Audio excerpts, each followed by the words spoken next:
happen.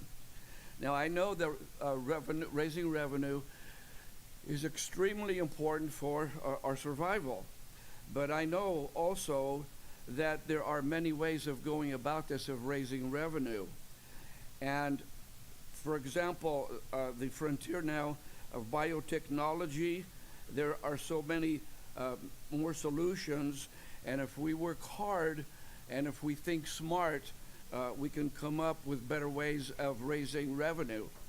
And if we can count on visitor participation to come into our county and our city and raise revenue, then that's one way about it. But if you have a massive landfill just 4.5 miles outside of our city, good luck on attracting people and businesses to come into our area. Now, I know that you represent us, and we represented you by putting you into the office, but I ask that you vote not so much with this way of revenue, but to vote your conscience, because this will be a part of your legacy and what you vote on this very, very crucial and important thing. And worst case scenario is, as far as I'm concerned, we are still a democracy, and to go by the will of the people, put it on the ballot, and they will tell you that money cannot buy happiness. Thank you for your comments. Thank you so much for your time. Tammy, you're up next. And Tammy, I appreciate the hustle. Thank you. Good morning, Madam Chair, Board, those present. My name is Tammy Aviles with the Friends of the San Benito County Free Library. I'm just making a quick plug for our fundraiser on March the 24th at the Elks Lodge from 12 to 3, and it is a lunch and silent auction. Tickets are available on our website at www.sbcfriends.org, and we'd love to see everybody there. Thank you. Thank you, Tammy. Elia? Good morning, Madam Chair and Supervisors, and that is a great event to attend. Freedom of speech is what we are guaranteed. And to start off the meeting by saying that you're going to not allow, or you wish for individuals not to continue to repeat themselves or whatever is heard, is limiting the freedom of speech. So we have 3 minutes, and if we want to recite a poem, we can recite a poem. If we want to come up here and they want to talk about the landfill and they continue to repeat themselves, they can do so, because we're guaranteed by the freedom of speech. Speaking of which, I thought it was very, it was in poor taste for Supervisor Colin Kosmicki to quote, "But it's the city of Hollister's west side. To me, the west side of Hollister is constantly being dismissed. If this was going to be on the southeast Hollister, I guarantee you it would be treated differently. There would be a lot more aggressive inspection. There would be more consideration for what impact residential growth is having on these residents." Untrue. You're saying that the city council is ignoring the west side because they are prejudiced. There's a lot of growth over there. True. But the city has not chosen to expand the sewer system. It's an old sewer system, and it was not in good taste for a supervisor to attack fellow local politicians just to push a point politically. I think we started off the year last year where this council and the city council are starting to work together, cooperate together, and have a mission together to improve our community. And this sets it back. It's just not in good taste to do that. And let's go to the agenda today. I was totally surprised. I read it. I knew that I needed to be here to make a public comment, not to make a public comment on closed session. And folks are here today. Most people, we have a hard time getting them to come here. And to change the agenda the way you did, I think maybe if you knew this was going to happen, maybe an advance notice would have been great. Thank you. Thank you so much for your comments. The next ones that I have in chambers are Bridget Bauman. Go ahead and come up. And if Andy Hashia, Larry Rebeck, Mary Hashia, and Jessica Woolander can be ready as soon as they're called. Good morning. Good morning, Madam Chair and Board of Supervisors. Good to see you. I just want to remind you, we are 2 weeks away from the public hearing on the landfill expansion project. And to the audience and listeners, please come to the public hearing in 2 weeks. It's March 26th at 1:30 at this location. This public hearing is during the week. It's for the public, as it says, during the week in the middle of the day where your workforce is at work. So many people can't make it to a public hearing. So I feel this could have been done better so more people can participate and voice their concerns. This expansion will be 483 acre land use decision, and it will be one of the biggest decisions for the future of this county. We are currently waiting for the election results, and changes are happening.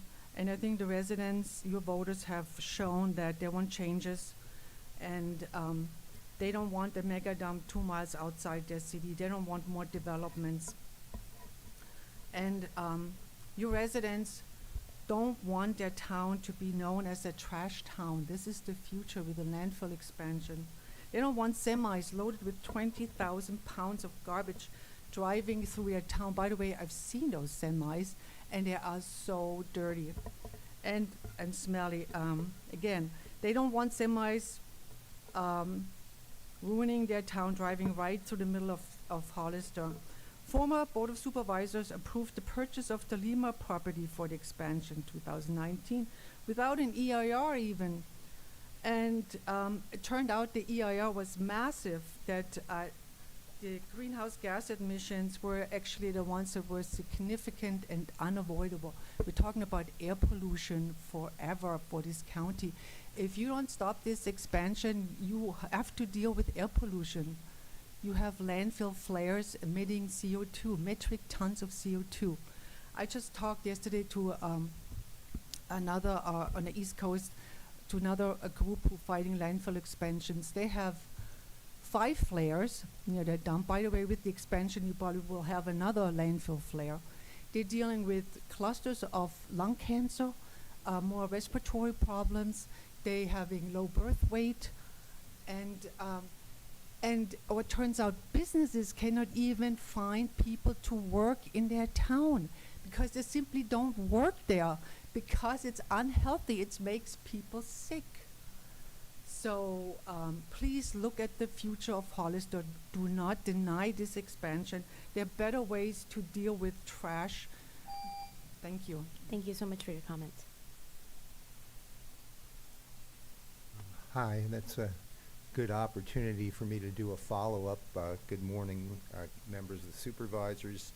To paraphrase Shakespeare's Hamlet, something is rotten in the county of San Benito, and the smell of it goes beyond mega dumps and sewer leaks. I spent a lot of time knocking on doors in the last few weeks, talking to people, and it's really clear there's a very, very strong sentiment in San Benito to slow the growth and to make sure that the opinions of people in the county are honored rather than disrespected. There's huge issues coming up. The mega dump, as was mentioned, Strata Verde, the idea that never dies, the zombie project. And all these things are really put us at a crossroads here in San Benito County. Are we going to be a county that is a great place to live, that protects its agriculture, protects its tourism, Or are we just going to be like a third world nation where they locate mega dumps, where they mine our rivers and our wildlife corridors, and where they cover all our farmlands with housing tracts that make it impossible for people to have any quality of life? In response to all of this, you probably all are aware that we reintroduced our initiative that gives the voters the power over these major land use decisions. We'll soon be collecting signatures on this initiative. It's with the county council right now. I hope you'll act expeditiously to move it along. And we invite members of the public to join us in collecting the signatures and giving people, ultimately, if this passes, the power to help craft a better future. Thank you very much. Thank you for your comments.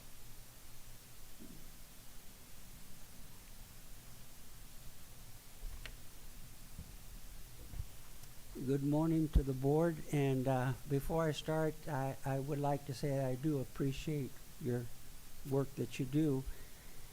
I'm Larry Rebecki, and I've lived in the county for almost 50 years. Next year will be 50 years I've lived in San Benito County. Today I'd like to talk to the board about taking the positions that you have a little more serious.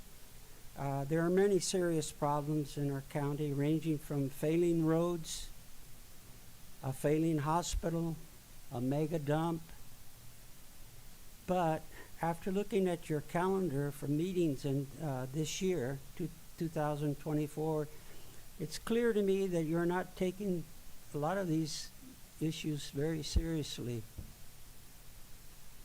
In 2021, when the supervisors decided that they had an important job, which you do, they decided that they needed more money for their work.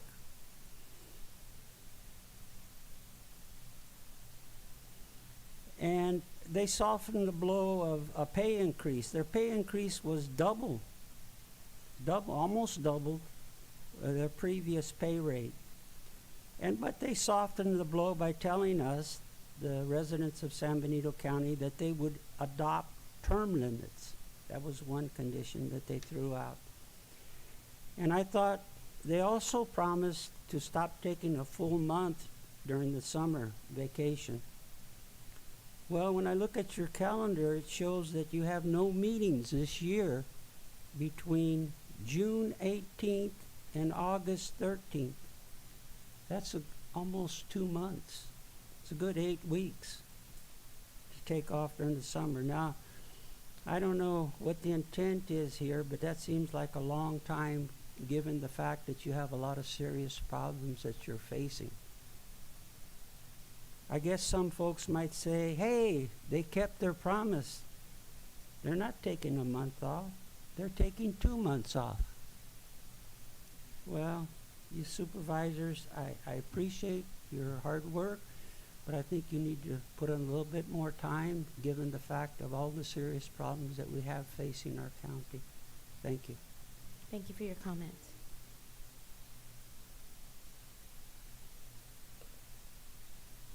Good morning. Thank you for the opportunity to speak. I'd like to suggest that the supervisors review the county's sign ordinance, because as it currently stands, it's very confusing and also unfair. It currently allows, the sign ordinance needs to be clarified to protect free speech. Signs that involve legislative decisions that the supervisor will make, like the landfill issue, in Strada Verde, are really political signs, and they should be treated as such. Right now, they're being treated as commercial signs would be treated. For example, county residents who recently had signs that say, "Don't dump on San Benito," messages like that, or "Stop the mega dump," those signs were on private property, and yet those owners were cited and threatened with pretty significant fines. So people took the signs down. In fact, they were even told that they would be charged $250 for an inspection that they actually took their sign down. So, it really is discouraging to free speech in our community. And I really think that you should review this, because I believe as it currently stands, I understand the need for it to discourage littering of large commercial signs by KB Homes and others, but I think you're also suppressing free speech. Thank you very much. Thank you for your comment. Good morning, Madam Chair and Supervisors. Thank you for giving me the opportunity to speak today.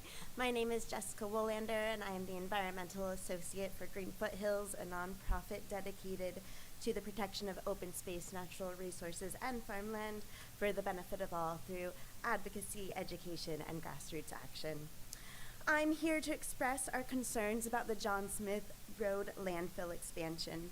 The Planning Commission denied this project because they determined that they could not make the statement of overriding considerations necessary to approve the conditional use permit or recommend the general plan amendments. We agree with their assessment.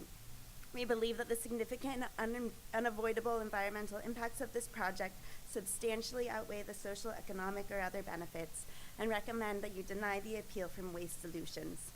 The environmental impact report found that there would be significant unavoidable impacts to the county's aesthetic resources and regarding greenhouse gas emissions. Furthermore, increased traffic caused by the landfill would also decrease the quality of life for San Benito residents and would damage the roads. Although the landfill operator has promised that the expansion would generate revenue for the county's share of the cost of repairing the road damage from hundreds more trucks could wipe out that revenue. The Planning Commission, in voting to deny the project, found that the economic benefits of the project may not be significant and could actually end up costing the county money. The expansion would be a bad deal for San Benito County for many reasons. Please deny the appeal. Thank you. Thank you so much for your comment. Valerie and Robert Harmson, go ahead and come up, and you have.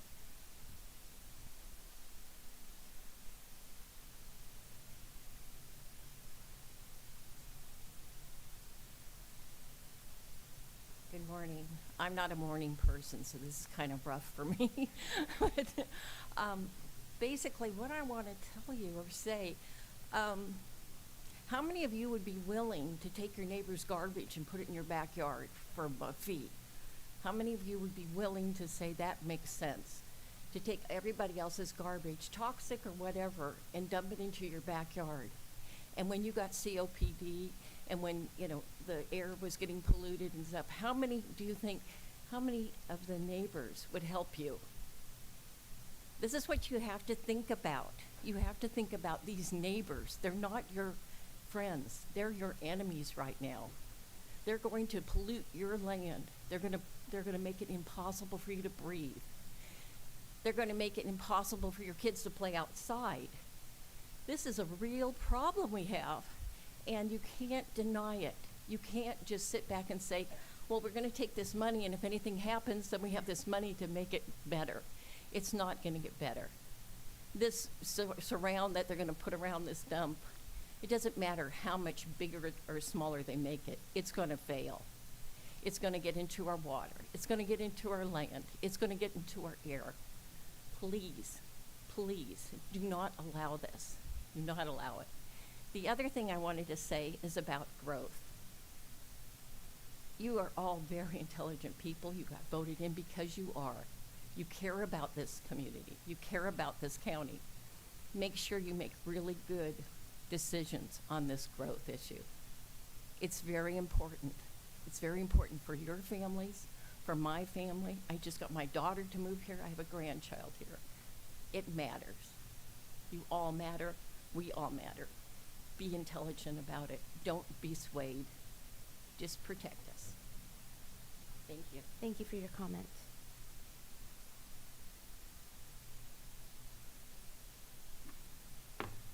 That's my wife.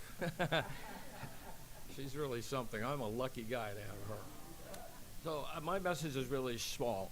I didn't even know I didn't know San Benito existed. I didn't know Hollister existed. I worked for a law firm. They sent me to a trial in Hollister. I said, where the hell is Hollister?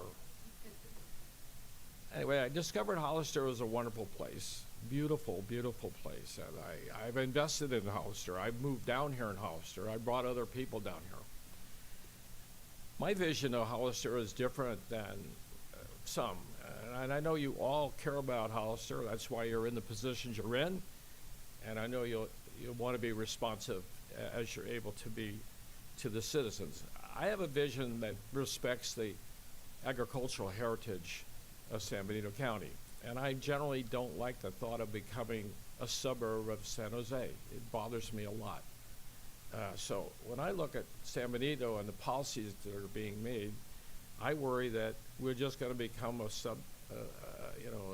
part of San Jose. And we like San Jose in 1940s. We're agriculturally based. I think we should be building on that. I think we should have more wineries, more emphasis on what we know how to do, and maintaining the quality of our life here. So that's my comment. More technical comments are this idea of trash being brought here. It's not trash. That's a euphemism for a lot of different things. We think of trash as just typical garbage. It's not. It's high-tech stuff. It's dangerous stuff. And Silicon Valley has had a long history of having trouble managing their toxic waste. So if you ever approved a lot of waste coming, you're going to get a lot of waste you didn't expect to get. It'll be very dangerous stuff. Okay, so those are my comments. Anyway, long live San Benito as it is. Thank you for your comment. I have no other public comment, and I have none on Zoom. Oh, I think we got one more. Two more.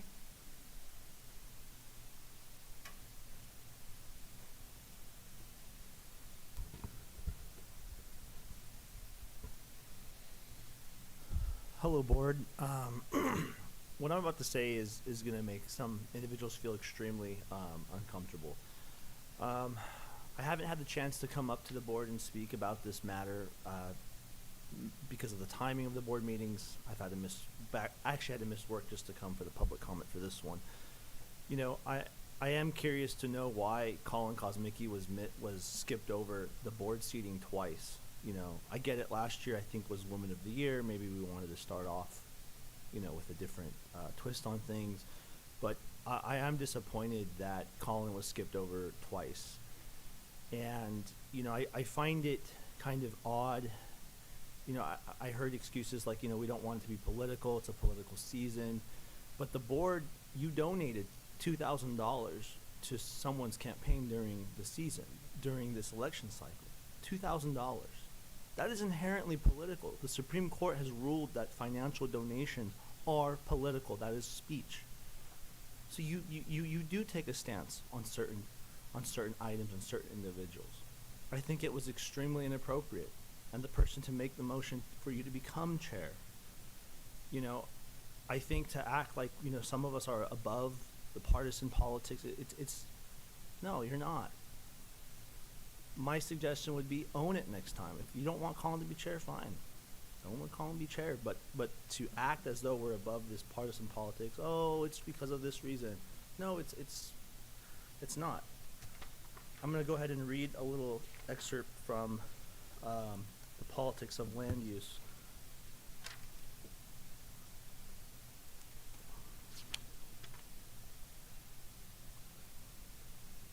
If I can find it. Well, I'm actually not going to waste my time. The point is, land use is inherently political, and we know that it's politically inherently political. Those who try to say it's not, it's because they're in a position of privilege, and they're in a position to where the decisions that they make or the decisions that are being made do not affect them. We have people on the west side that have to smell a sewage dump, and we have a mayor, we have elected officials saying, oh, let's not politicize this. Well, there are people having to smell that. There are people having to live in that. Of course that's political. The landfill, let's not politicize it. It's just a landfill. Let's work together. It's inherently political. You guys are elected officials. Every decision you make is going to be political. Thank you. Thank you for your comment.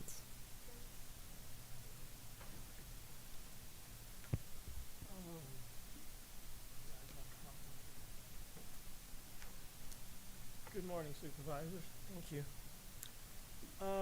I'm here to talk about the landfill and basically why I think the planning commissioners rejected the landfill the way it was proposed. And there's these findings that were in the agenda for the last meeting. Actually, it was the January 31 meeting. And the exhibits were prepared by the staff for the commissioners, findings that they needed to make to say these are true in order to certify the EIR. Actually, it's the findings on the land use permit. That was the ones that were particularly bad, that I don't think it's possible for you or anyone else to say that these findings are true. So that's why I made copies so you have these. Otherwise, it's in the agenda from January 31 Planning Commission. Finding number 2, this is for the conditional use permit. Finding number 2 reads, the proposed use will not be adverse to the public health, safety, or general welfare of the community, nor detrimental to the surrounding properties or improvements. This finding is simply not true. There are substantial negative impacts to health, safety, and welfare in the forms of increased traffic, noise, air pollution, the aesthetics of living near a mountain of trash, that's going to be visible from all around, because not only do they want to make this landfill much wider, but also taller as well. So its visibility will be tremendously increased so that it'll be seen from every direction. Not to mention the liability on the county and the degradation of the roads. There's not solid evidence that during the 65-year plan, the John Smith megadump won't experience the same problems that the 2 landfills in Los Angeles County are having right now, with serious water and air pollution causing illness to neighbors. The Southern California landfills have experienced worldwide negative news coverage. The idea of us becoming the home of the megadump is very, very real. Ask the folks in Seneca, I got it wrong. The one that's the biggest dump in this country is in New York State, where they bring in garbage from all over the place. And they're finding that businesses can't locate there because they can't get people to want to live there to work in their businesses. The other one it talks about okay, I'm out of time. I'll let it go. But please read this. Thank you. Thank you for your comments. Esther Perez, go ahead. Good morning, Supervisors. Thank you for giving me the opportunity to speak. I'm here because I want you, before you certify the election, I want you to do an investigation as to why people are allowed to live in a different district and be allowed to run in another district, because I don't think that's fair. And as far as I'm concerned, B. Gonzalez, you won. And I asked you all to think about it, because Colin, if I want your spot on the board, I'm going to rent a room in San Juan, because I want to run San Juan now. I want to not run it, but I want to work in San Juan. And the same with you, Dom. I could rent a room in your district because I want your spot, and that's not fair. So I want you guys, if you can, if possible, to look into the election and see why a certain individual was allowed to run in B's district when that individual does not live there. And I'm just here because I don't think it's fair. And before you certify, I just take a quick look, because we had a very low voter turnout, and people have lost all faith in the election system, all of it. And there may be a day when they may just say, you know what, I'm tired, I'm not going to vote anymore, and you're not going to have anybody going over there. And there's not going to be any new people or anybody getting elected because there's no people voting. So that's what I'm here to say. Thank you for your time and attention, and you have a wonderful day. Thank you for your comments. Thank you, Esther. I have no further public comment. Okay, moving on. We are going to go to, so we have a little bit of a change in the agenda as we're conducting interviews in closed session at noon today. So we've moved closed session first for the first set of items, and then we'll come back. We're hoping we'll be back from closed session in about 45 minutes. Yeah, an 45 hour, minutes? 45 minutes to an hour. Yep, hour at the most, and then we'll come back and do consent and regular agenda. So, public comment for any item that's on closed session. If Thank you'd you like for to the make a reminder. comment in chambers on closed session, please provide a speaker card, and on Zoom, please press *9 or the raised hand icon. I do have one, Elias Salinas.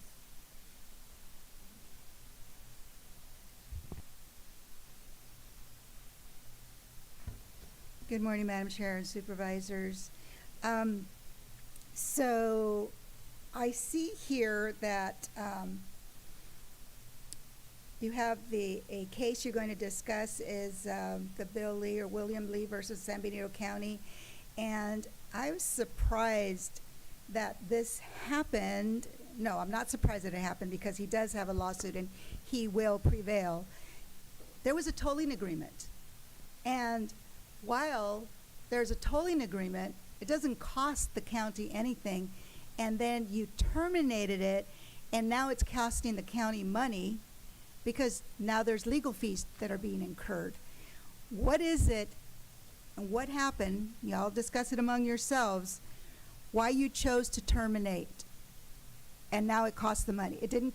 Tolling agreement, he was cooperating and going back and forth with the planning department, and whatever he's been asked of, he's been doing.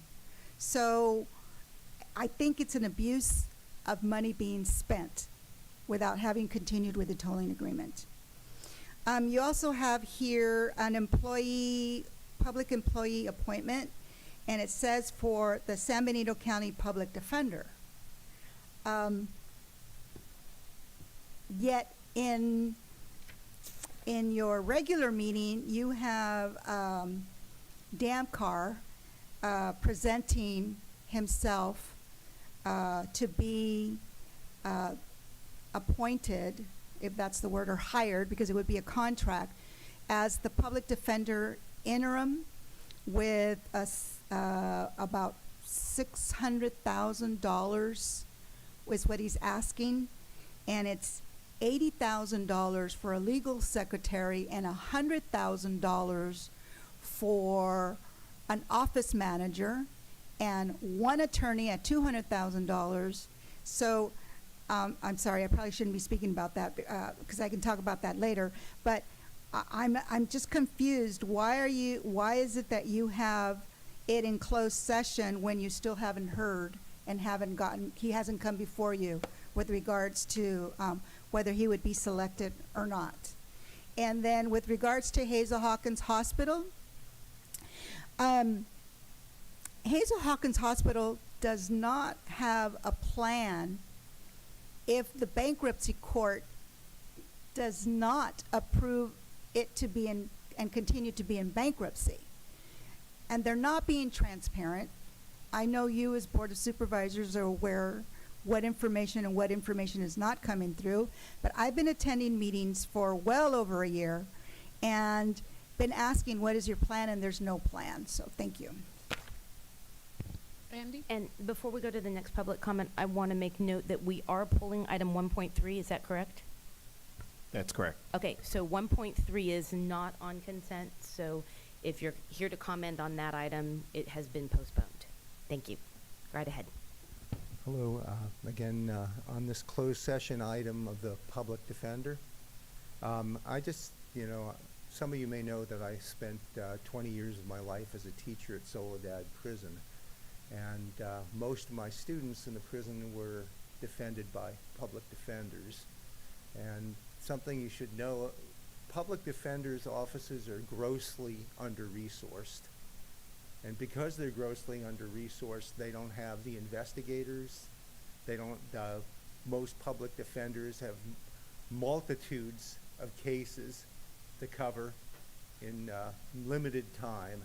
And so what happens is almost everybody who has a public defender ends up doing a plea bargain because they don't go to trial because the public defender doesn't feel like they can reasonably go to trial.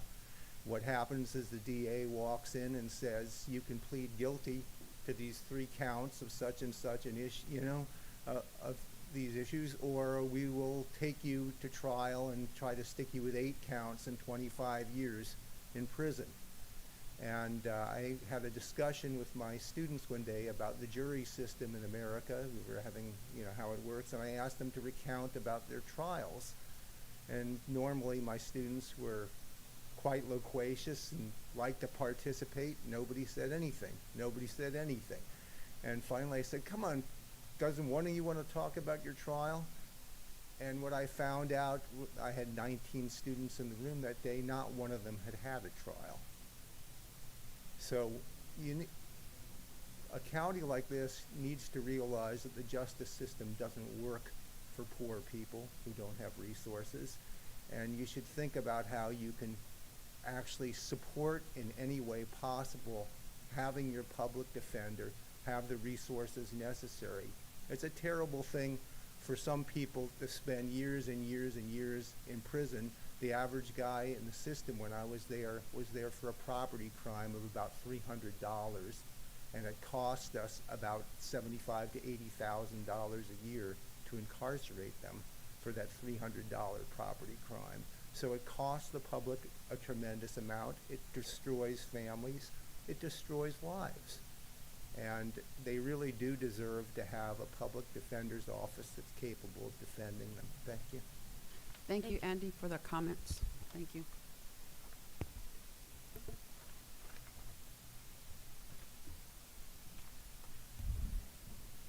Andy pretty eloquently summed it up, so I'll be short with this. No, I just wanted to kind of build off what he was saying with my personal experience. I've had friends who've also gone through the justice system through San Benito County, and it is atrocious. I mean, you have people going in, getting a continuance, another continuance. I mean, people that are sitting in jail waiting just for the preliminary hearing.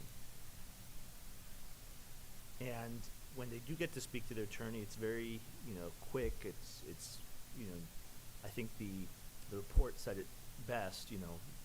A majority, I think, spent maybe 15 minutes. I mean, that's abysmal. So I think going forward, when you guys do talk about this during closed session, is I think wrapping our heads around that, we do have power. We don't have to always privatize for a for-profit company, because you have to remember, anytime we privatize something, their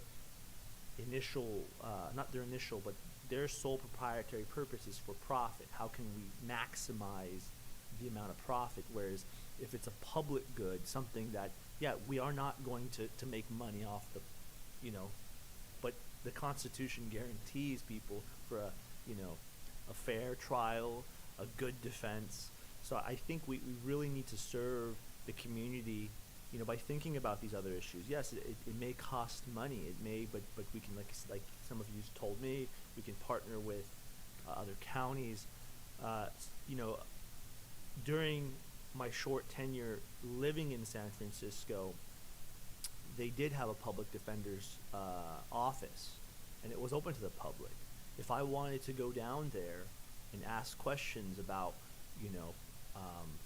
not that I committed a crime, but let's just say I needed some legal advice, or I needed something, they would have helped me. Where now it's well, you're kind of on your own. You have to hire an attorney. So,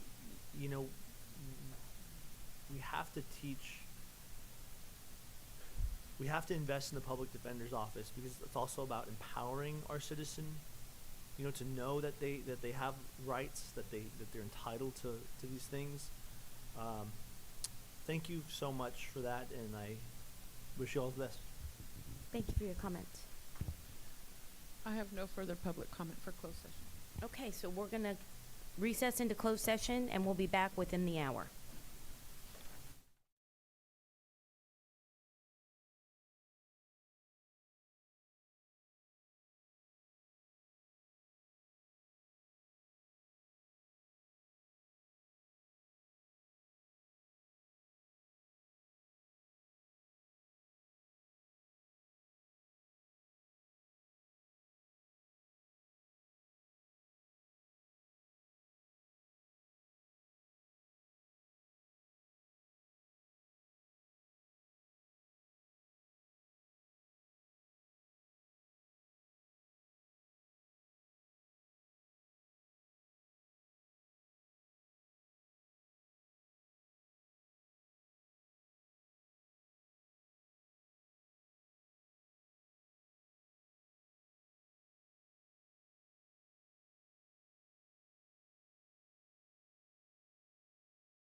to come back from closed session and to clarify, in closed session, 1.3 was what was pulled, not consent. It was 1.3 on closed session. So are we okay to move forward with that, Sean? Okay, so we're gonna move to public comment on consent. So these are items that are on consent. Any public comments? If you'd like to make a comment in chambers, please provide a speaker card, and on Zoom, please press *9 or the raised hand icon. And on consent, I have Elias. Oh, you want?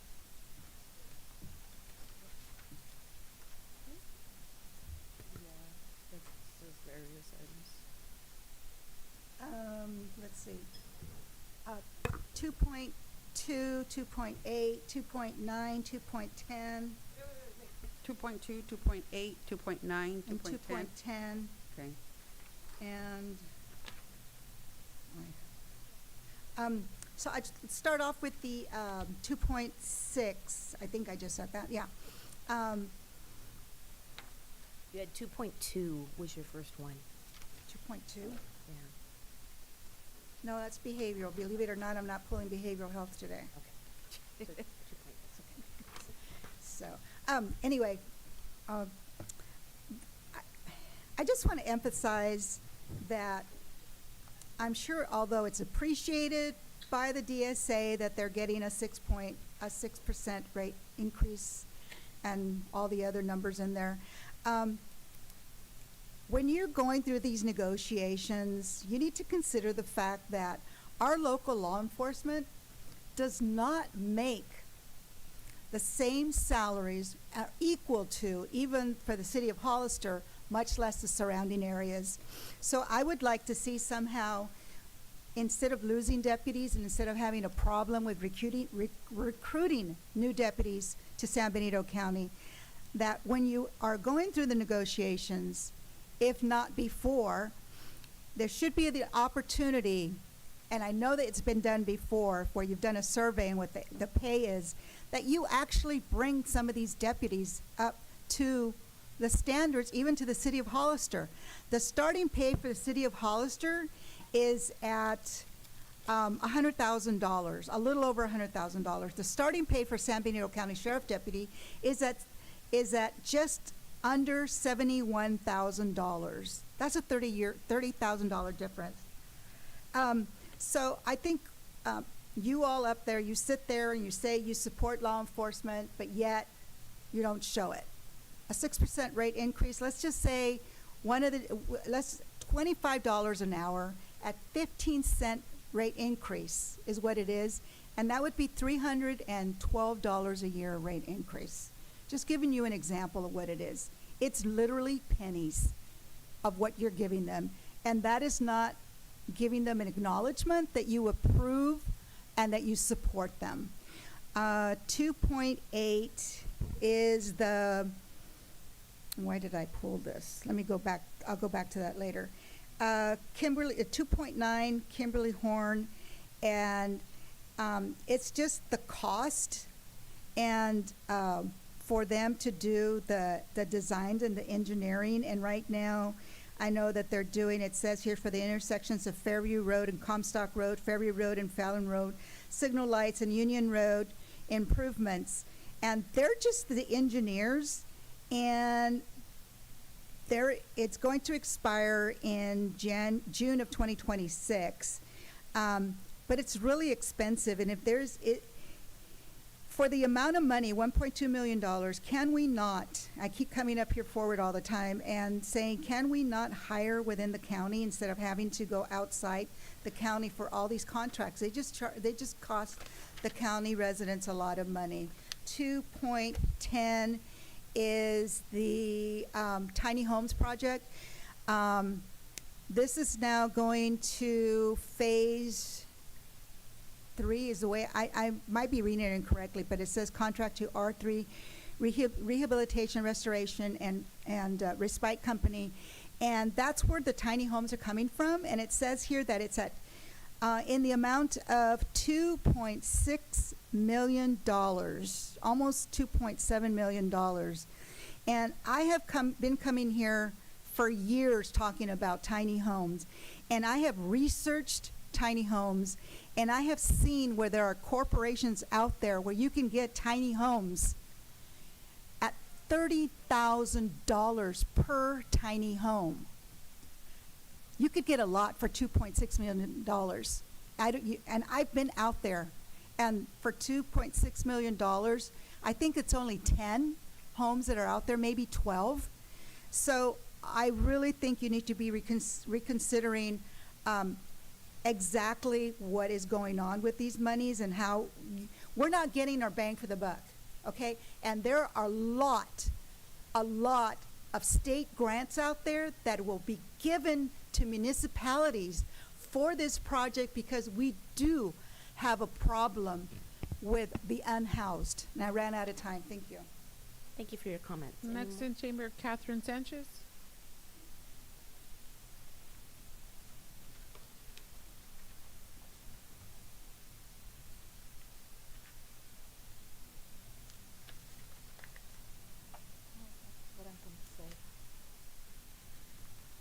I'm speaking on item 2.17, the travel station. My name's Catherine Sanchez. I'm a Hollister resident. First, I'm not in favor of the project. It's a 24-hour gasoline and diesel station for autos and large trucks with a convenience store. I'm concerned about the effect of the project on water quality and the use of hazardous materials. And then second, the contractor is updating portions of the EIR, but the contractor will rely on the 2022 traffic study that was used to prepare the original EIR. The study was published in 2022, but performed during 2020, and it extrapolated traffic data because we were experiencing the COVID-19 pandemic. There was little or no actual traffic. Have the applicant pay for a new traffic study to be part of the updated EIR. And third, I want the opportunity to look at a paper copy of the entire updated EIR during the public comment period when it's available. Please let me know if the county's going to make a hard copy available for viewing by the public during the comment period. And those are my comments. Thank you. I have no further public comment. Okay, bringing it back to the board, is there anyone that would like to pull any items? Supervisor Gonzalez? I'd like to pull item 2.1, 2.4, 2.10, 2.14, and 2.16. Supervisor Kosmicki? 2.8. Supervisor Sotelo? Supervisor Zenger? 2.7.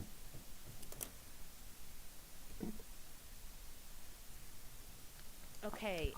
I'll move to approve all the others not pulled from the consent item. Okay, and are you good with what was pulled? You're good. Okay, so is there a second? I'll second that. All in favor? Aye. Aye. All opposed? Okay, that's 5-0 on the items not pulled from consent. We're gonna go straight into regular agenda right now, and we'll see if we can come back to these consent items that were pulled before we go back into closed session. So we are on item number 3.1 of the regular agenda.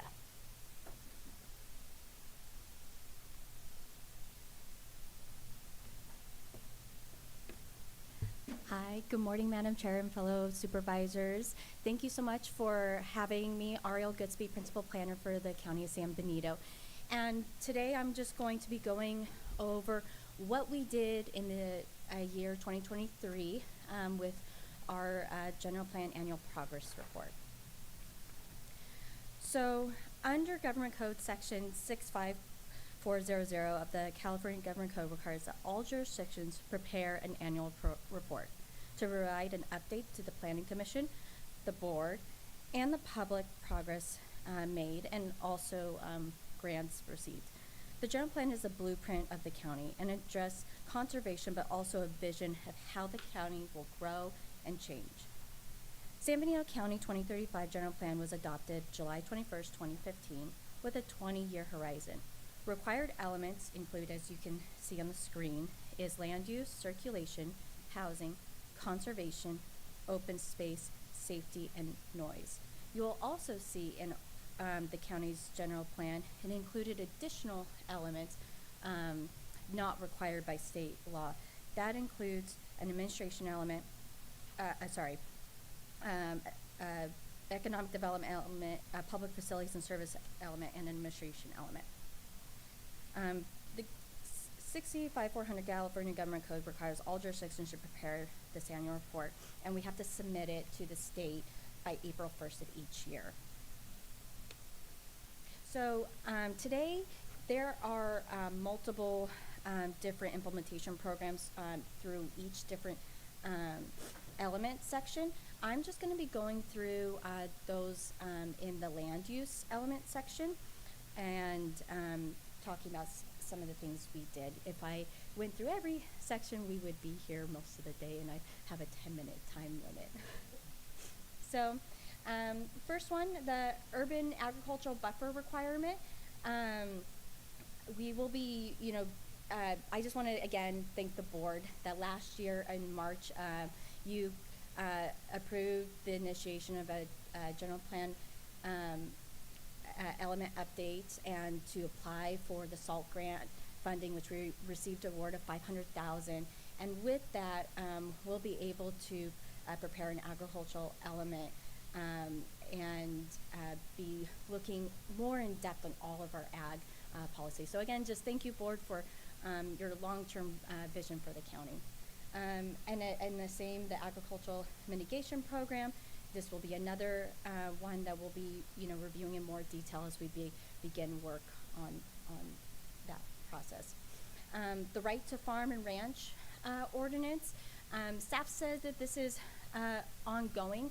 In 2022, we updated our zoning code, and we did a lot more of trying to make farming activities permissible and not requiring, extra. So again, thank you guys for your work in helping to really make it a pro-ag community. So, and we'll be continuing to do updates. You'll see maybe some additional zoning code updates later this year. The agricultural tax assessment incentives. This, currently the county utilizes the agricultural tax assessment incentive through the Williamson Act program. In San Benito County, about 75% of this is held in private land, about 569,000 acres. And no action was taken in, revising that tax assessment policy. But again, this will be, something we look at further through the SALT grant. Agricultural industrial zoning. This was again addressed in 2022 with our zoning code, and so we would say it's ongoing, and we'll continue to look at ways to maybe improve as we receive feedback from the public. The clustered residential program, just really encouraging new residential development proposals to cluster their design and really maximize ag and open space. This is done a lot through the planned unit development overlay, which really, that's one of the things that addresses this. But this is more application based. If someone submits an application, then we review. So it's just ongoing. One of the things we look at as applications come in. The transfer of development credit. This is something we'll be reviewing and hoping to provide our planning commission and the board eventually some recommendations through our ag element update. The new community review fact sheet. The planning commission at its December meeting recommended that the general plan amendment to remove the new community study areas, and then last month the board approved removing the general plan, the new community study areas from the general plan. So this is no longer something we'll be moving forward with. So general plan amendments. There's multiple different sections we have to address in this annual progress report. One of them was general plan amendments. There were no general plan amendments in 2023, but just addressed there was one already on February, and then we are working on our sixth cycle housing element update, so that will be coming to you in the next few months. So we'll have so far 2 this year. And then planning activities. What is our planning department doing? Everyone's a big question all the time. Well, Planning Commission had 17 meetings. 6 of those were special meetings in 2023, where we processed multiple conditional use permits, subdivisions. We did preparation, scoping yard items, code amendments, general plan recommendations. Our building department processed 732 building permits that were issued in last year, and I would say this is pretty standard. So, and we have 2 permit techs, so we have 2 people helping to process. So our team is very busy and we're working hard, and any feedback that you have for us, please, our office is always open. And again, what else are we doing? Well, there's a lot of major applications going on. This is a big list. It does not include all our SMARA compliance and mining applications. The ones highlighted in yellow are not ones that have entitlements but are going through the planning process, and I'm sure many are aware that Strata Verde project's been on hold for the last year, but the rest are in progress of being. And that is what I had today, and I made it in time. Did very well. Let's open it up to public comment. If you'd like to make a comment in chambers, please provide a speaker card, and on Zoom, please press *9 or the raised hand icon.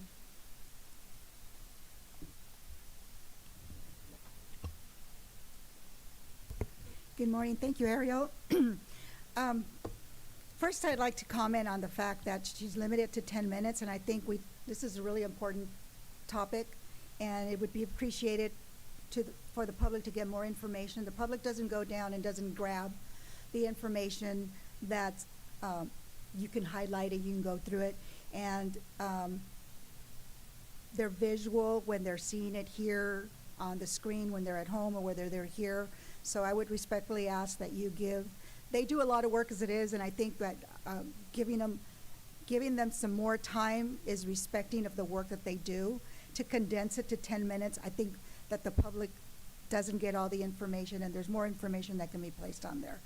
And I appreciate the work that the planning department has been doing. It's been, and with the planning commissioners as well, the report that's been going back and forth on getting things done, the planning commission asking them to, what's on the list, they're coming forward with what's on the list, they come to you, what's on the list, and then what has been done. They've asked what has been done. For instance, I know that AUDs are big, in the entire state of California, and they've come and they've asked, who's applying, where are they on the list? I asked the same with regards to farm worker housing, which is really important in our community and the industry that surrounds us. So that's one of the things that they have been able to bring forward. I've noticed that there's farm worker housing, and I didn't know that existed. Where it is, I got a tour of one of the places, and it's fantastic. And I would like to see more of that. And actually, I was able to speak to some of the farmers that are really not aware of what the process can be. And I know that the planning department is very open to meeting with them, and they're very helpful in putting it in layman's terms, how they're able to do this in an affordable manner, in a situation or in a process that's not going to be so consuming, and that they're going to be so frustrated that they may just drop the whole project. And continuing with the affordable housing element of the county moving forward on trying to get affordable housing. That's really important. Through the entire state, we're more to us. And again, I'm going to go back to the tiny homes projects. It's not just for the homeless. Tiny home projects can be done for the community themselves, where you have a single person or elderly people that are retired that could actually afford to live in the tiny homes. Thank you. Thank you for your comments. I have no further public comment. Bringing it back to the board, is there someone that would like to go first? Supervisor John, go. It's fine. Kosmicki? Yeah, my main issue here is wondering if we can get an answer on where we're at with this stakeholder group that the majority agreed to a month or two ago as far as moving ahead on general plan amendments. We looked at doing a broad spectrum amendment to the general plan and put a stop on that. So I'm just wondering where that's at and what that looks like going forward. Absolutely. So our grant won't be executed until May 1st. We have released an RFP. We did that last month for a consultant. I did actually extend that period to make sure we got more proposals in. So that ends, I believe it's March 22nd. So we'll be bringing a consultant to a contract to the board in April. So that way, as soon as our grant is executed from the state, we'll be able to begin work right away. And so the goal of staff was this summer to start having those meetings.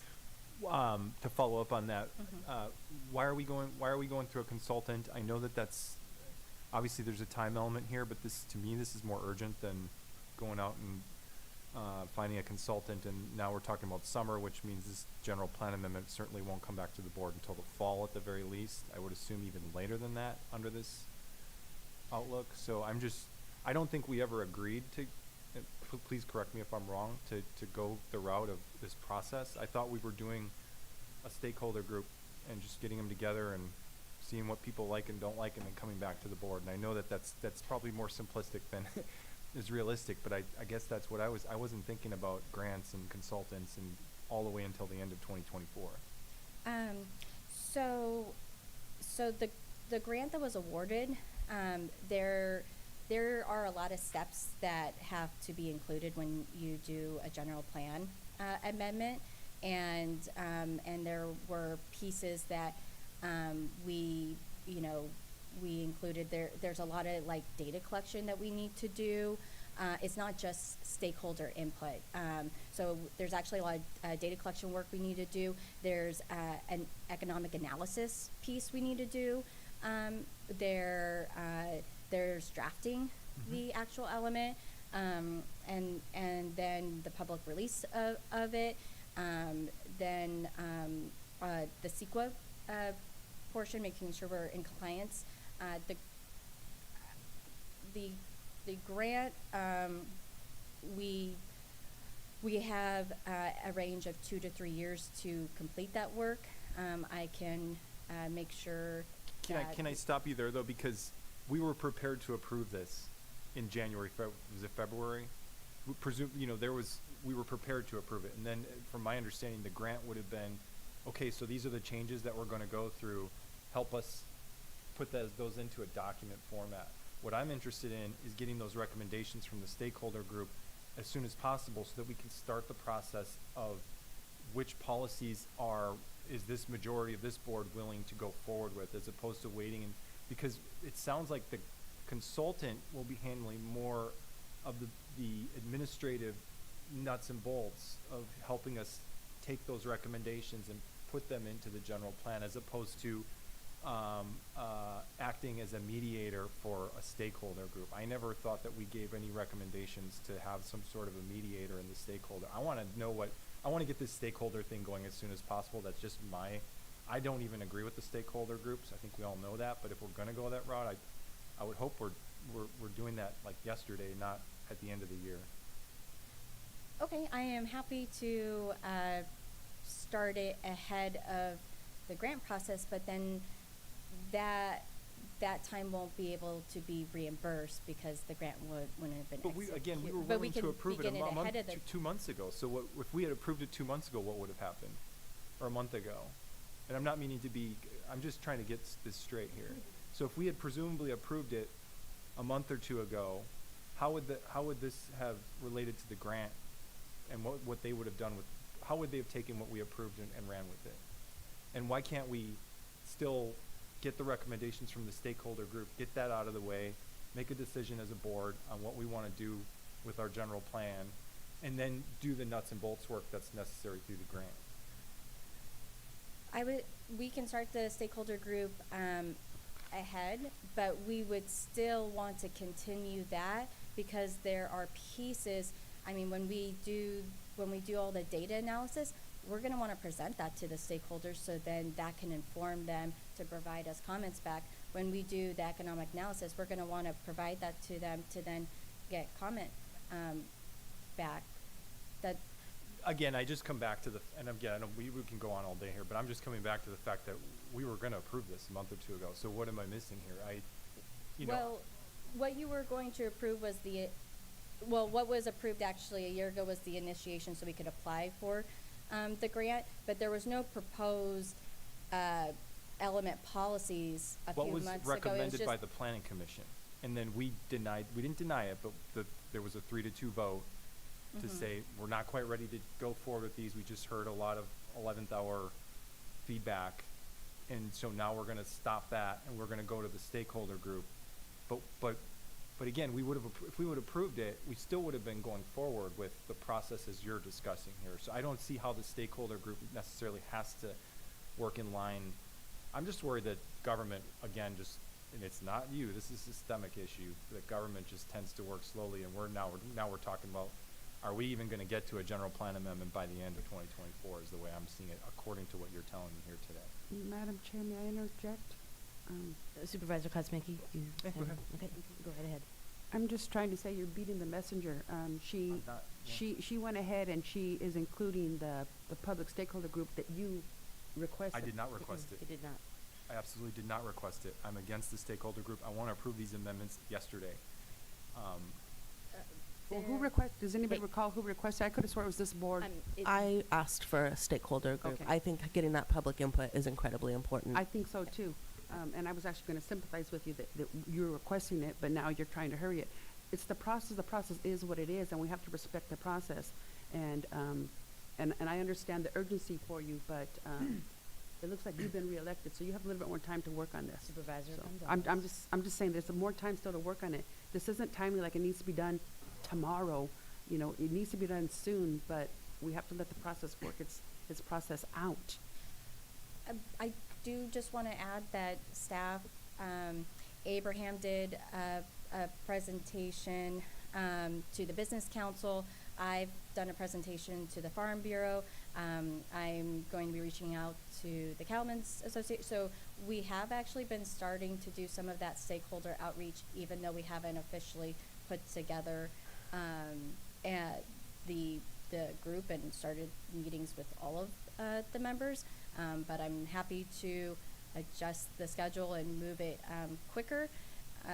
And just for everyone's reference, the application that was a joint application that both the San Benito County Agricultural Land Trust and the San Benito County Resource Conservation District did with the county and put together, as part of that grant application and tasks that we were going to complete, in there was a stakeholder group. There was so that was part of the application that was applied for at the beginning of September, and we were awarded December 14th. No, I understand that. I'm just, again, I'm thinking about the fact that we were literally here a month or two ago. We were going to approve it, and we didn't. And so that's where I would prefer that we get the stakeholder, and that I don't mean informally talking to this group here and there. This board should be setting, whether it's an ad hoc or whatever it may be, to devise what that stakeholder group looks like, to set a schedule to get it going. This shouldn't be a year-long process. The stakeholder group doesn't need to meet every 12, 15 times. They can do a few meetings. Okay, these are the recommendations. They're just recommendations. They're and the people have had plenty of opportunity to provide input, going back to the planning commission process and then the board meeting. So I just want to see this move forward sooner than later. That's one board member's perspective. How about this? How about at the next board meeting, would the board like to have some supervisors as part of that stakeholder group?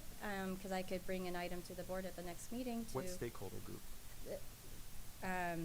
for the ag element, would you like to have, representation from the board from the on board that. on, as part of it?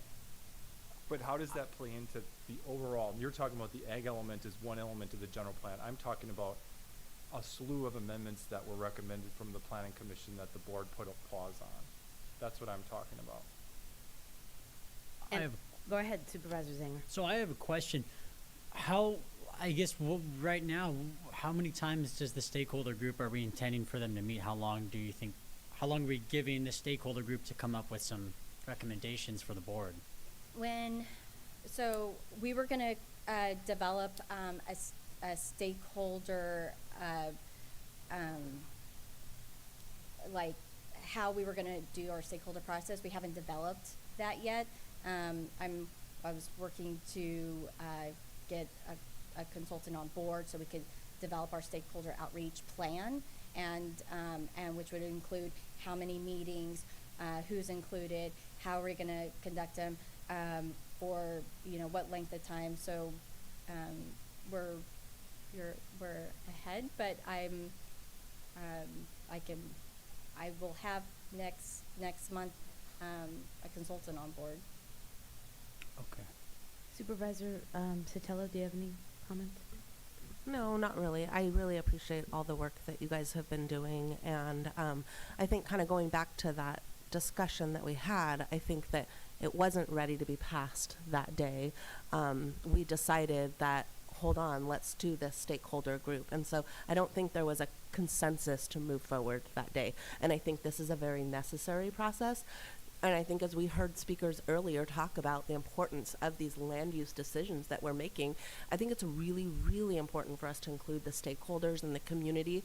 And when I was doing some research before, you know, on the last item that came before us with these general plan amendments, there was a lot of people that didn't know anything about it and wanted to be a part of the discussion, and it was going to have a tremendous impact on them. So I want to make sure that we give that amount of time and that consideration. So that's why I really believe strongly in this stakeholder group, and that we were not at a point to make a decision moving forward. So I appreciate the work that you've done. I appreciate the outreach that you guys have been working on.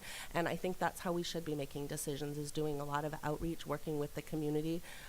So anyways, those are my comments. Thank you. Madam Chair, can I follow up real Go quick? right ahead. My only request then, putting aside the fact that I do agree that we should have approved the planning commission's recommendation, is looking at a stakeholder group. To me, it's got to be absolutely essential that this stakeholder group includes at least as many people on that other side of the spectrum, as far as the people that do want to preserve farmland, that are in line with the recommendations that were given to the planning commission, so that this isn't necessarily a one-sided stakeholder group, which I will say, I believe when the general plan was formed in 2015, it was one-sided, and that's why we're talking about doing such a massive overhaul of the general plan. It's absolutely incumbent that a lot of the people, that same types of people that were here talking earlier about land use and preserving farmland and having, and really focusing on that they're included to as much of an extent as, per se, maybe the business community and some other folks that aren't going to like what we're trying to do. Thanks.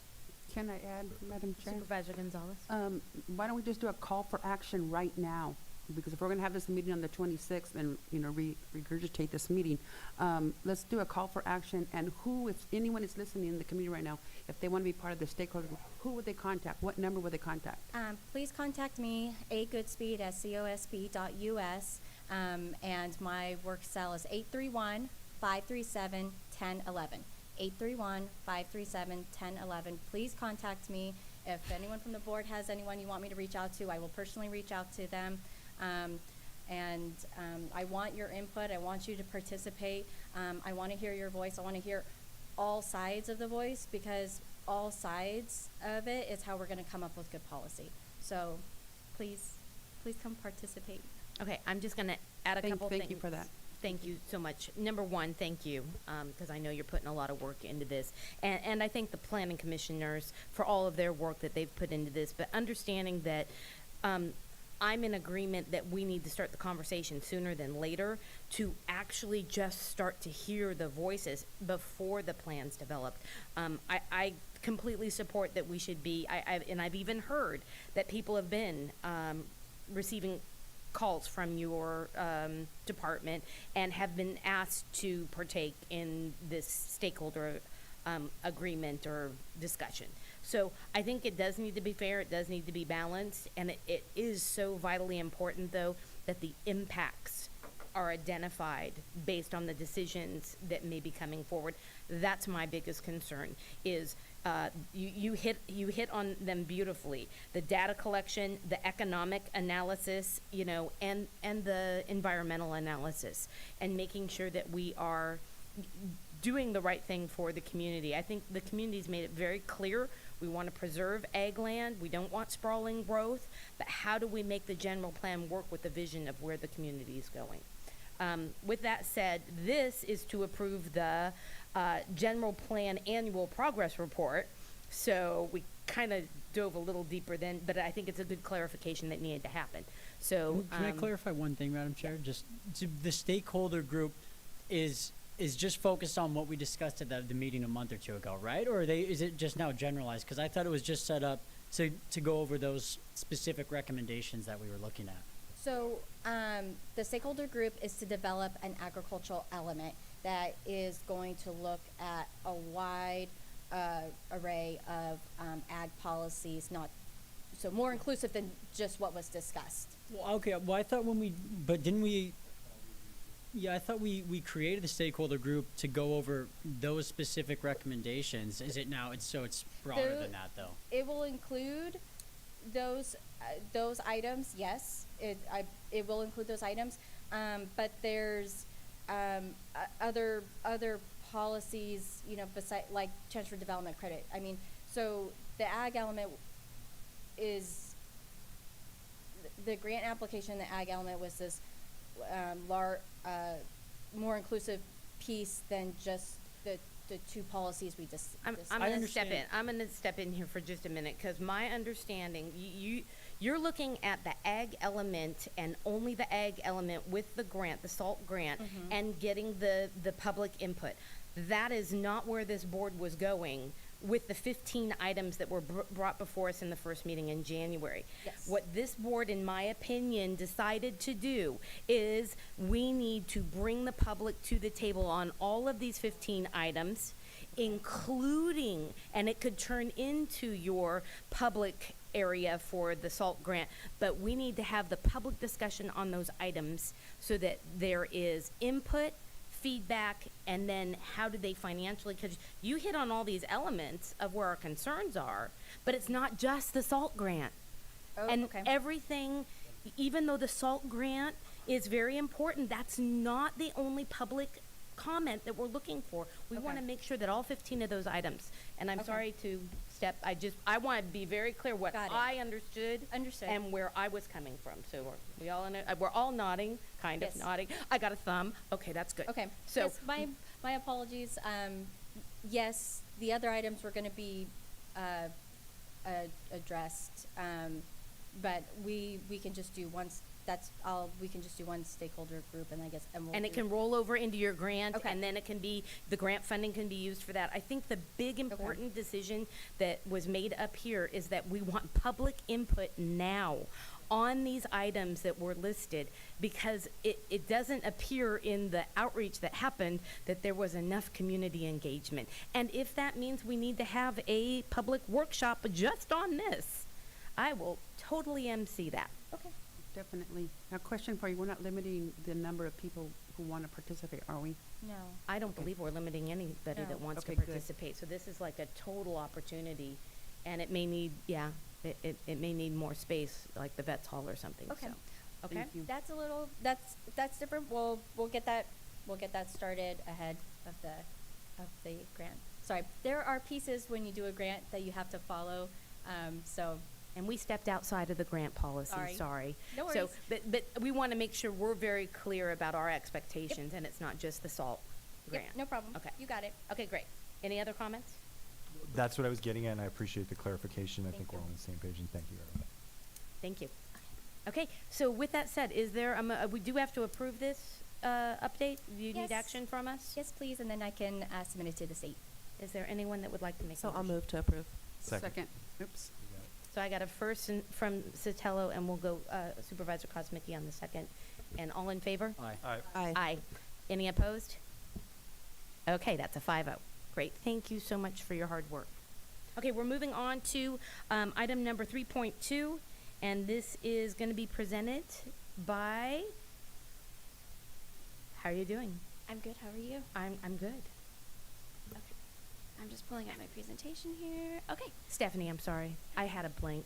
That's so okay. I had a backup person. I'm like, I'm having a blank. So I was gonna Stephanie. say my name right now, so I was gonna cover it for you. That's So- okay. I'm terrible with names. I admit it. I'm open about it. That's okay. It's been a while, so it's good to see you. It has been a while, so I'm happy to be here with you today. As a reminder for the public, my name is Stephanie Reck. I'm an associate planner. I oversee the duties of a housing coordinator, and as such, I am here today to present the 2023 Housing Element Annual Progress Report.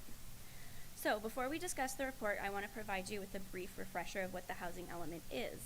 The housing element is a component of the general plan, but in contrast to the general plan, it is updated more frequently. So in comparison, the housing element is updated every 8 years, and the general plan is updated every 20 years. The housing element is used to analyze housing needs and identify adequately zoned sites to meet the share of regional housing needs for all income levels. It includes a statement of goals, policies, financial resources, and quantified objectives related to the development and preservation of housing. It is also used to develop strategies to provide for and then meet those goals. So the housing element includes the regional housing needs allocation, otherwise known as RHNA, which is the state's projected needs for housing in our area over an 8-year period. So there are 5 broad goals within the housing element, and to address each of these goals, the county has implemented sub-goals and programs. The purpose of the sub-goals are to focus various aspects of the main goals, and the purpose of the programs are to provide access and resources to meet the needs of the sub-goals. So goal 1 is to focus on the availability of housing. Within this, the county has implemented 8 sub-goals and operates 11 programs.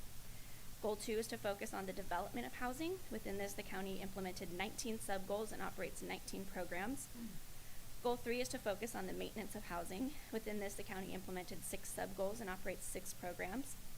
Goal 4 is to focus on providing equal opportunity in housing. And within this, the county implemented 7 sub-goals and operates 12 different programs. And goal 5 is to focus on energy conservation. And so within this, the county implemented 7 sub-goals and operates 5 programs. So Table D in the housing element report details the progress made with regard to each of these sub-goals and programs for the 2023 calendar year. So the 5th cycle of the housing element spanned from January 1st, 2014 to June 30th, 2023. The 6th cycle of the housing element began on July 1st, 2023 and will span till December 31st, 2031. There is some overlap with regard to units reported in the calendar year of 2023. Units that were issued permits prior to June 30th, 2023 are included in the 5th cycle, and units that were permitted after June 30th, 2023 are included in the 6th cycle. However, the report you presented with today is a 6th cycle report based on the Department of Housing and Community Development's direction, HCD, but the report still details all permits issued in 2023 regardless of which cycle they fall under. So what is the housing element APR?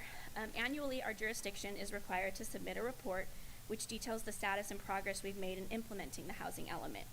So the report details project applications, issued building permits, certificates of occupancy, annexations, and any changes to public land within the calendar year. Once the report is complete, it is and approved, it is submitted to the Governor's Office of Planning and Research, OPR, and HCD.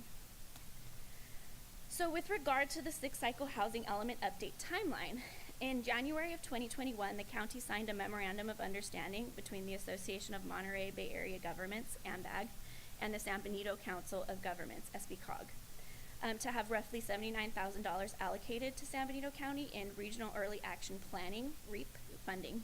This funding was allocated to the housing element update. So in September of 2021, COG received the RHNA determination of 5,005 units for our 3 jurisdictions. In October of 2022, COG adopted their RHNA methodology for the allocation of those 5,005 units for our 3 jurisdictions. On September 29th, 2022, the County of San Benito, City of Hollister, and City of San Juan Bautista, in partnership with AMBAG, and MBEP held a preliminary housing element workshop to gather public input, which has been used in the update process. In November of 2022, the methodology was approved by HCD and distributed to our 3 jurisdictions, and I will break down that methodology in our next slide. In December of 2022, the county issued a request for qualification, RFQ, to find a consultant to work on our 6th cycle update. In March of 2023, the Board of Supervisors approved a contract with Kimley Horn and Associates to conduct the housing element update. On September 27th, 2023, the County of San Benito held its first housing element workshop with Kimley Horn to provide the community with an overview of the update process and to collect more community input. And finally, December 31st, 2023 was the statutory deadline for all San Benito County jurisdictions to have their housing elements submitted. There is a grace period for the deadline, which is April 29th, 2024. Most jurisdictions across the state have not been certified by their respective deadlines, but HCD does not penalize jurisdictions as long as they continue to make progress and communicate with HCD, which our jurisdiction has done. Staff are currently working on portions of the administrative draft and plan to have a public draft comment period of 30 days or longer, and the public draft should be adopted by the Board of Supervisors before being submitted to HCD for certification. So here's our RENA allocation methodology option F that was adopted by COG and approved by HCD. You will notice a total of 5,005 units were allocated to our 3 jurisdictions listed in the column on the right marked RENA. Unincorporated San Benito County was allocated 754 of those units to be broken down at 246 for very low, 198 for low income, 103 for moderate income, and 207 for above moderate income. Additionally, the county is required to report on extremely low income units, which is a default number that is 1/2 of the very low income units. So in other words, we are required to report on 123 extremely low income units that would otherwise be included in the very low income category. I would like to point out that as a county, we are only required to plan for these units within our housing element by identifying sites adequately zoned to meet those needs. So we are not required to fund the construction of those units. Some work accomplished in 2023 included in this report is the adoption of the amendments to the inclusionary housing ordinance, the adoption of a $30 per square foot in lieu fee for affordable housing development, the completion of 6 pre-approved ADU and JADU plans, which will help future applicants with the cost of developing a site plan, and the completion of Riverview 2, a 100% affordable income-restricted self-help development. And finally, I just want to point out that all development applications over 5 units will have to comply with the adopted inclusionary housing ordinance. Staff continue to work with developers with incoming applications to satisfy affordable housing needs. Should a development application come in with affordable housing, the Affordable Housing Implementation Plan will be reviewed by both the Planning Commission and the Board of Supervisors. So, Table B reports the number of units for which permits were issued to demonstrate progress in meeting the jurisdiction's share of RENA for the 6th cycle. So in 2023, 200 units were issued permits in the above moderate category. The county has already nearly met their goal for above moderate housing, and so this table summarized units permitted within the first year of an 8-year period, which would then encompass the 6th cycle. So staff requests that the board receive and adopt the report, and following board action, it will be submitted to OPR and HCD by April 1st. Thank you. Okay, let's open it up to public comment. If you'd like to make a comment in chambers, please provide a speaker card, and on Zoom, please press *9 or the raised hand icon. And I believe there's one.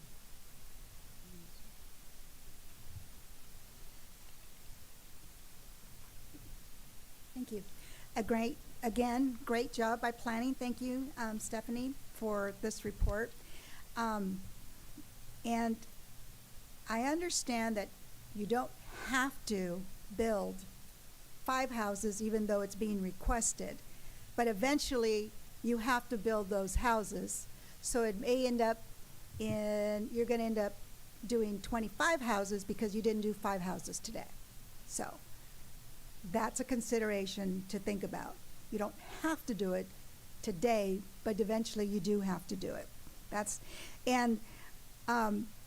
Just to bring this all into the last meeting, I think it was the last meeting, the majority of you chose to do away with the new community survey areas or research areas. Anyway, that were in the general plan.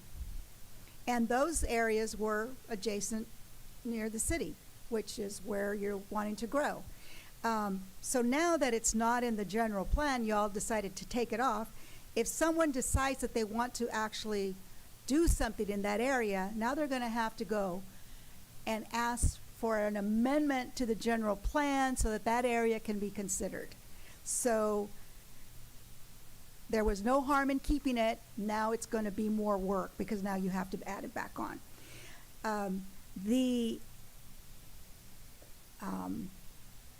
The housing requirements, not just because it's a requirement, but it's, we have all these folks that have come in from out of the area, and the pricing has really, really taken an individual out of the market. And so you should concentrate on the lower. And how do you do the lower? You have to work with developers, right? And or you also are able to get the remedy money, where the state of California, and not remedy, I'm sorry, that's allows a developer to go ahead and do something. It was the home key money.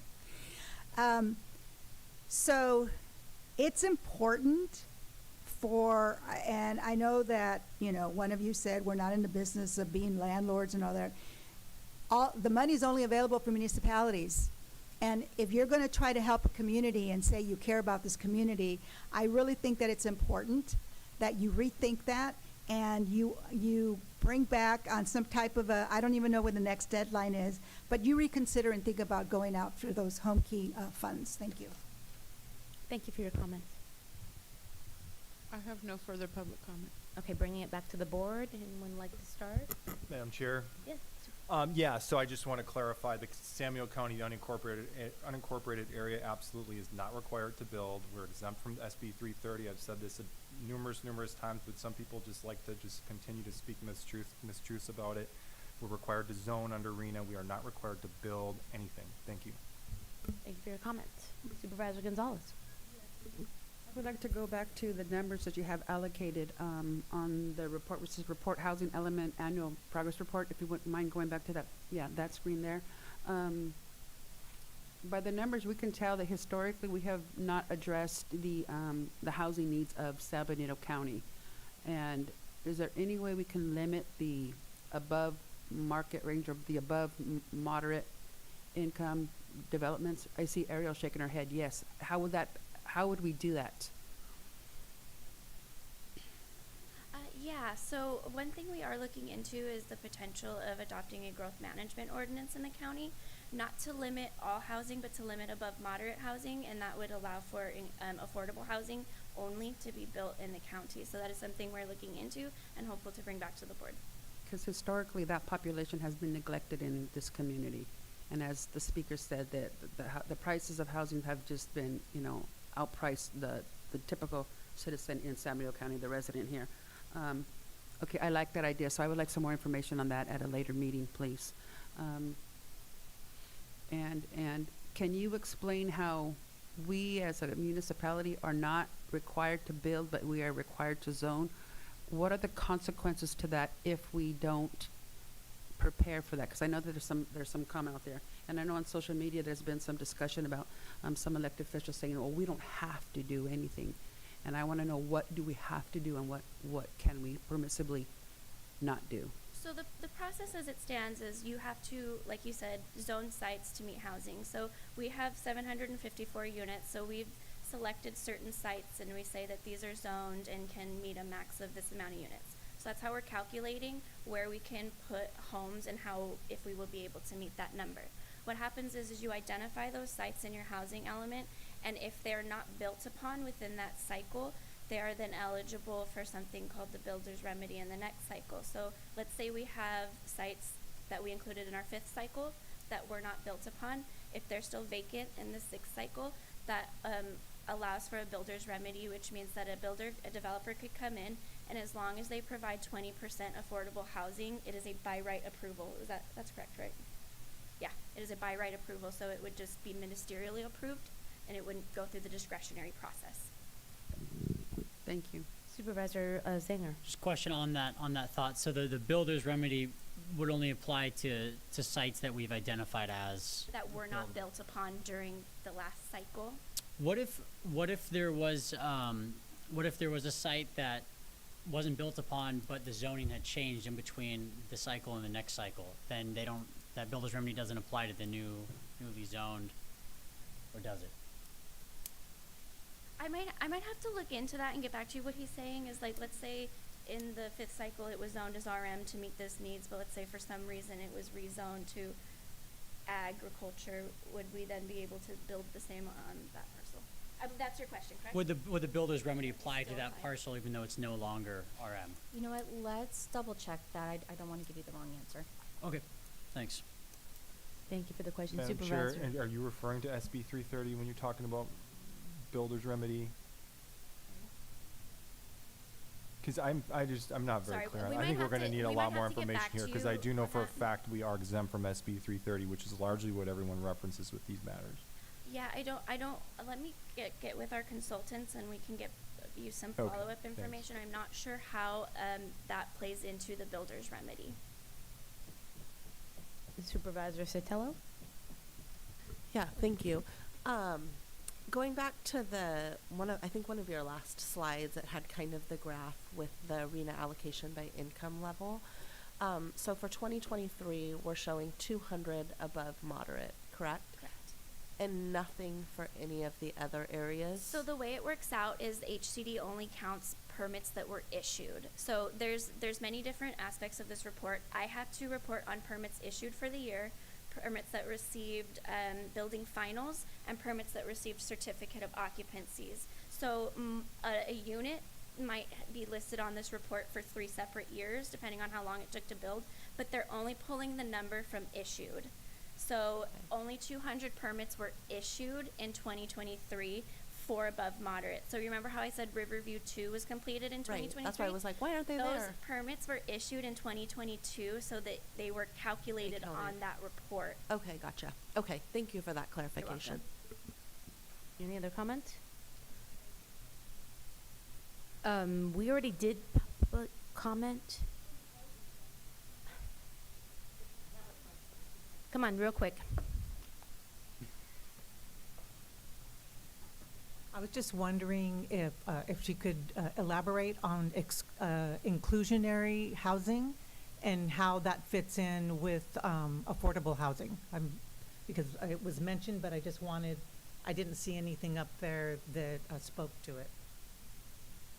If you can comment, and then what I want to do is make sure that when you answer the question from Supervisor Zanger, that you're bringing maybe a little more information about the low and very low and affordability. You got it. Okay, thanks. And then to briefly answer the question about inclusionary housing, it is affordable housing, so we have an inclusionary housing ordinance, 15% inclusionary on-site, 20% inclusionary off-site. For anyone that builds 11 or more units, you have to comply with the 15 or 20%. If you build between 5 to 10 units, you have to pay an in-lieu fee. We have a $30 per square foot in-lieu fee for sale development. And so basically anyone who comes in with an application has to comply with that affordable housing. And then we have special breakouts between the income categories. So that's my brief response. Thank you. I really appreciate it. Okay, so my only comments, one, thank you. This is a huge topic. It can go a lot of different ways. What you're giving us is the annual report. I do see in the future we need to have possibly either we can tie it with an outreach event, but something that is more informative and educational about how this process works. I think tying it with what we've talked about with the general plan could be very helpful. It could be a future education for the public. So with that said, is there a motion from the dais? I move to approve. Second. Oops. Okay, I'm gonna go this time. Sotelo for the first and Gonzalez for the second. All in favor? Aye. Aye. Anybody opposed? Okay, that is a 5-0 vote. Thank you so much for the Thank you, presentation. supervisors. Okay, we're gonna move on to item number 3.3. Making sure I have that right. And this is going to be presented by, who's presenting? Actually, Eckham? Okay, great. Thank you, Eckham. Good morning, honorable supervisors, members of the public, and staff. My name is Ekim Brar, Deputy County Counsel. I just want to introduce this item, and I'll let Mr. Damkar speak for himself. So as you all remember from the last meeting, our Public Defender's Office has serious room for improvement. County staff and the board has invested a lot of time and effort into considering and moving towards a more functional system that provides much better services and much more accountability to the public. And so because of the deadline, our current contract expires April 30th, we're looking at immediately providing for a contract to ensure that there's no gap in coverage. And we would like to give the current firm as much time as possible, preferably more than a few weeks, to ensure an orderly transition and to make sure that whoever ends up taking over public defense services has enough time to meet with their clients and to make sure that they can make all of their court appointments and such. So currently the county is looking at providing for public defense services by contracting with Mr. Harry Damkar, who's been in the community for decades.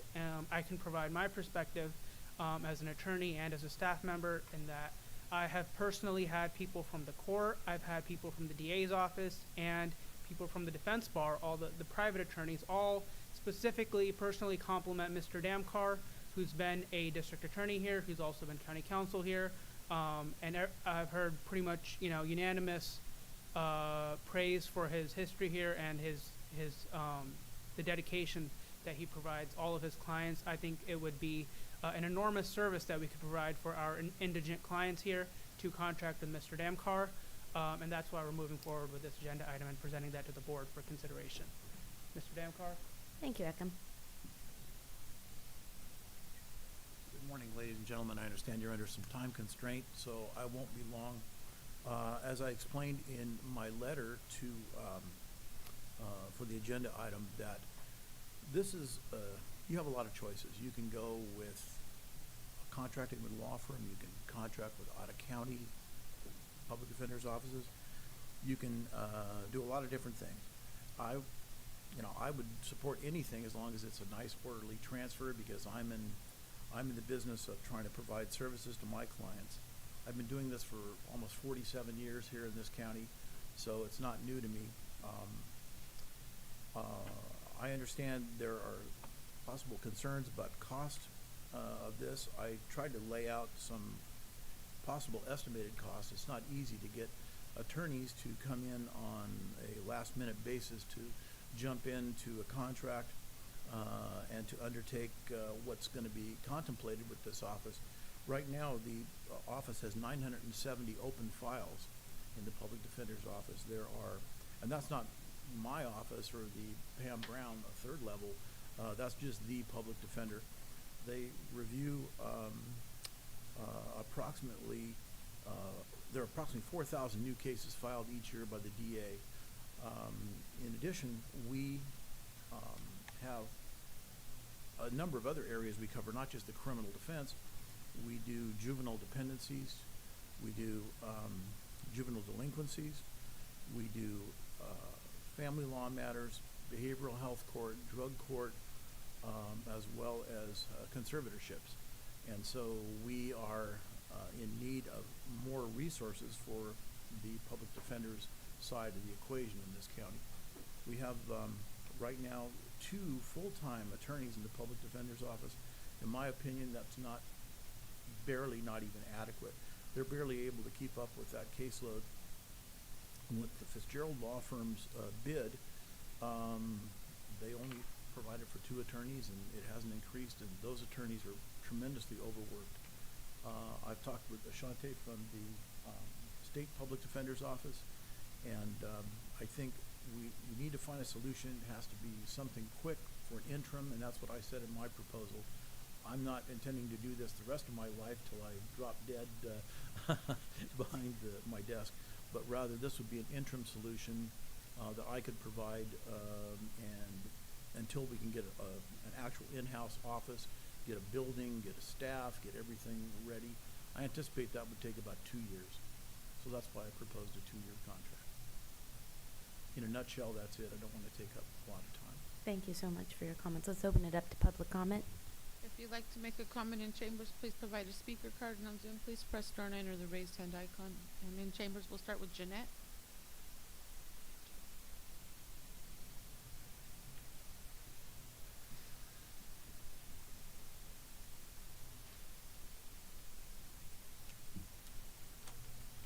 Hello, good morning. I am in favor of Harry Dankar's proposal. My name is Jeanette Neal, and I want to say that community members and myself are glad that there has been an action to bring public defenders from our community to support our people. A contract with a private firm is a start, but it is not the solution. Make your commitment clear about how and when you plan to have a local public defender's office. I am asking that in a year that you have this plan.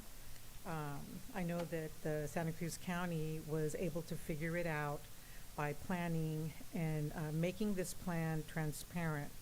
And I understand that they are still working on it. And also that this responsibility that you have isn't a simple one. I'm asking that in the names of those that have had to work their way out of the criminal justice system, and for those that can that need the support now and in the future, to make San Benito County a safe and just place to thrive by having a local public defender's office. Thank you. Thank you for your comment. Next in chambers, Israel Salazar.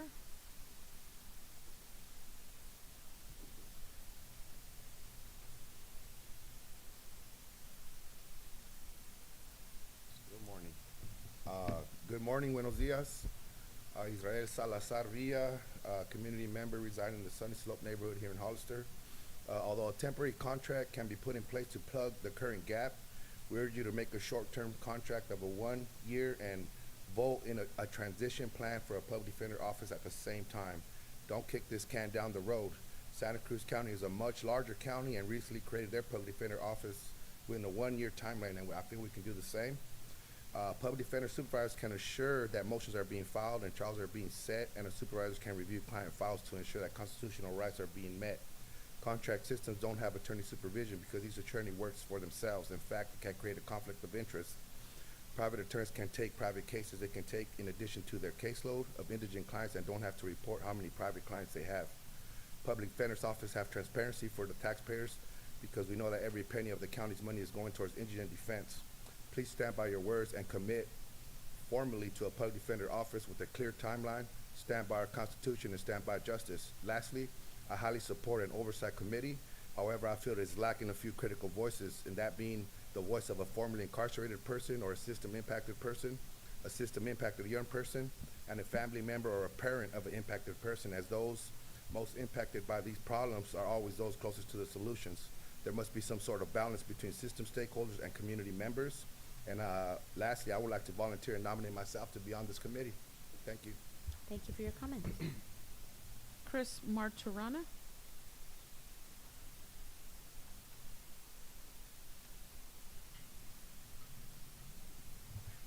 Good morning. I'm Chris Marturana. I am a resident of San Juan Bautista, and I am a card-carrying member of the ACLU. I am, and very proudly so. I have had some interactions as a result of that membership that make me very concerned about public defender processes and systems. I grew up in San Mateo County, and because of my mother's work with the ACLU, became aware of their shortfalls. They had a privately contracted process that resulted in a 1 year period in San Mateo County, if you can imagine, of all the felony cases handled by the public defender program, there was one trial. Every other case went to plea.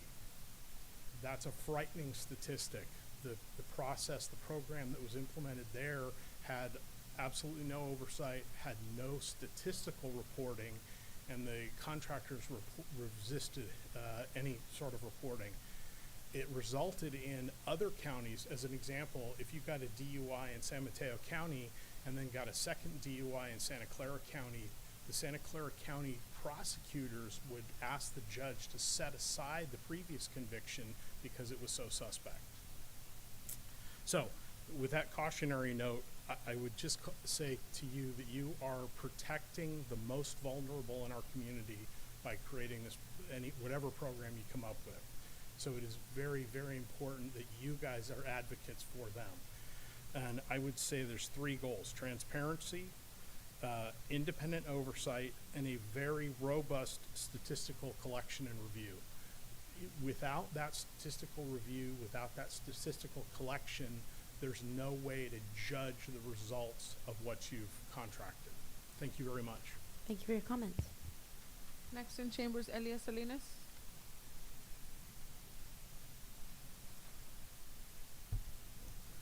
Thank you.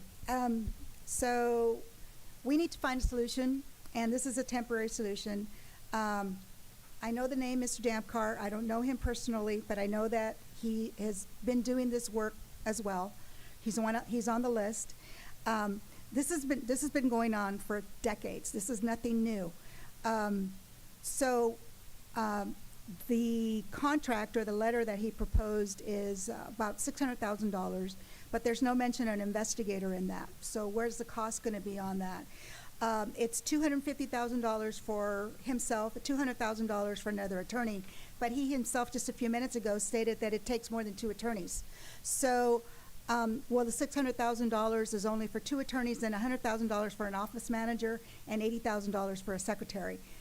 Do you really need an office manager if you have a secretary? Why don't you hire more secretaries? Because I work criminal law, and on Monday mornings, the thing you start doing is you start faxing, and that's how back I go back. You start faxing to the district attorney's office for the reports. You start faxing, talking to your clients right away. Now, of course, this was in the private industry. This is not public defender. So we know that it was stated in the report that there's a failure to file motions to suppress. What is Mr. Dampcar going to do? Is he going to come up here and promise that he's going to be doing 100% when we already know that it's not being 100%? I'm not saying to deny Mr. Dampcar because this is the only thing we have going right now that I'm aware of, unless something happened behind closed doors that we don't know about, because you were talking about the public defender's office during closed session, or you're going to. In December, I sent an email to the chair, Curro, and to the CAO, and it's called the Public Defender's Pilot Program. And that was in December. I sent it in December. The window closed in a month later. Maybe you didn't have enough time, but that's $39 million offered by the state of California for a public defender's pilot program. This is what we need. You do not need to reinvent the wheel. I understand that they have now, someone has filed in the next window for this public defender pilot program monies. You do not have to reinvent the wheel. Santa Cruz County has just gone through it. You give them a call. What did you go through? Give us the paperwork. They will help you. You don't have to take 2 years. You may not even take a year if you use the resources that are there. 4,000 cases. Can Mr. Dampcar hire another third attorney under the $600,000 he's asking for right now? Thank you. Thank you for your comment. And I also have Ashanti Mitchell.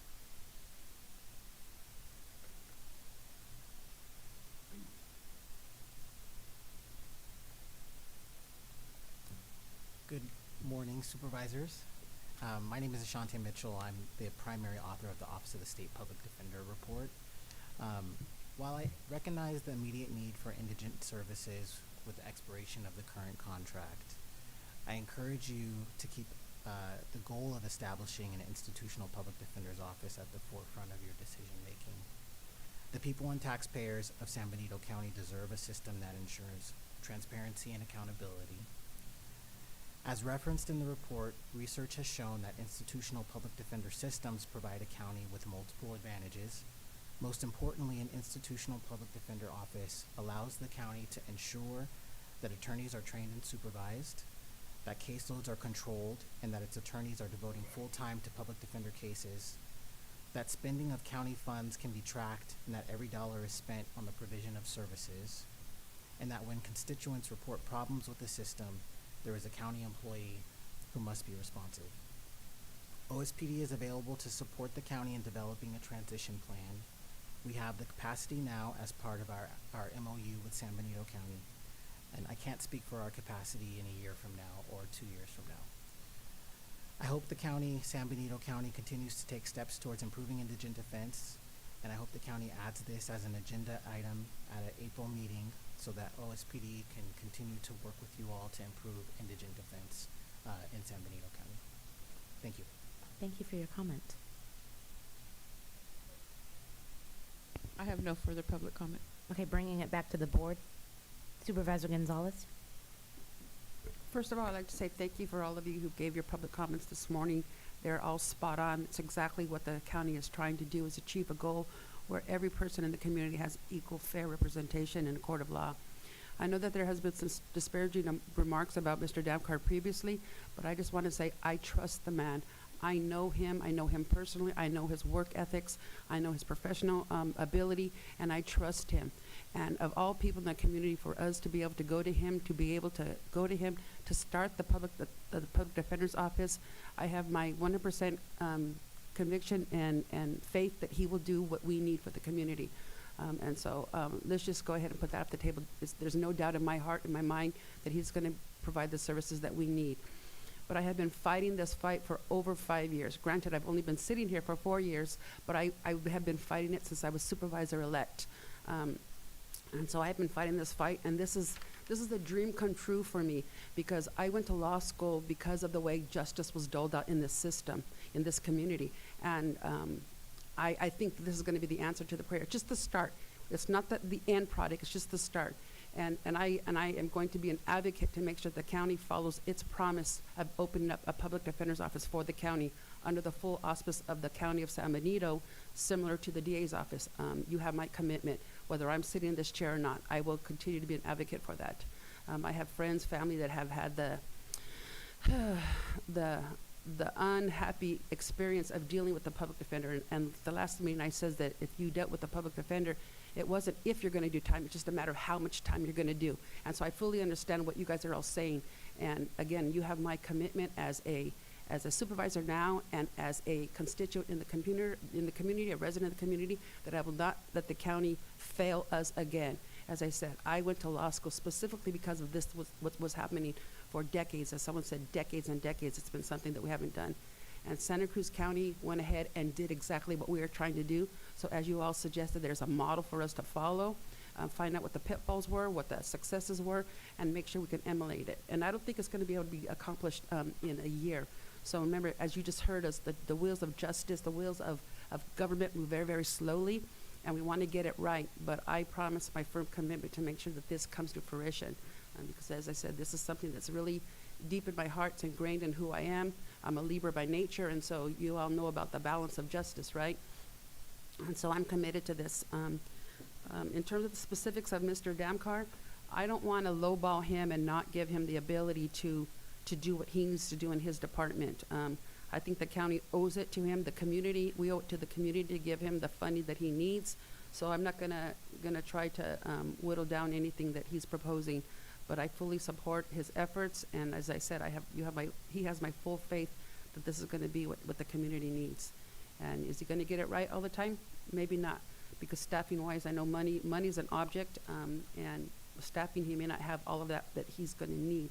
But I promise to be an advocate for you, Harry, for whatever you need. Just call me, okay? Whether I'm supervisor or not at the time, just call me, and I will advocate on your behalf, okay?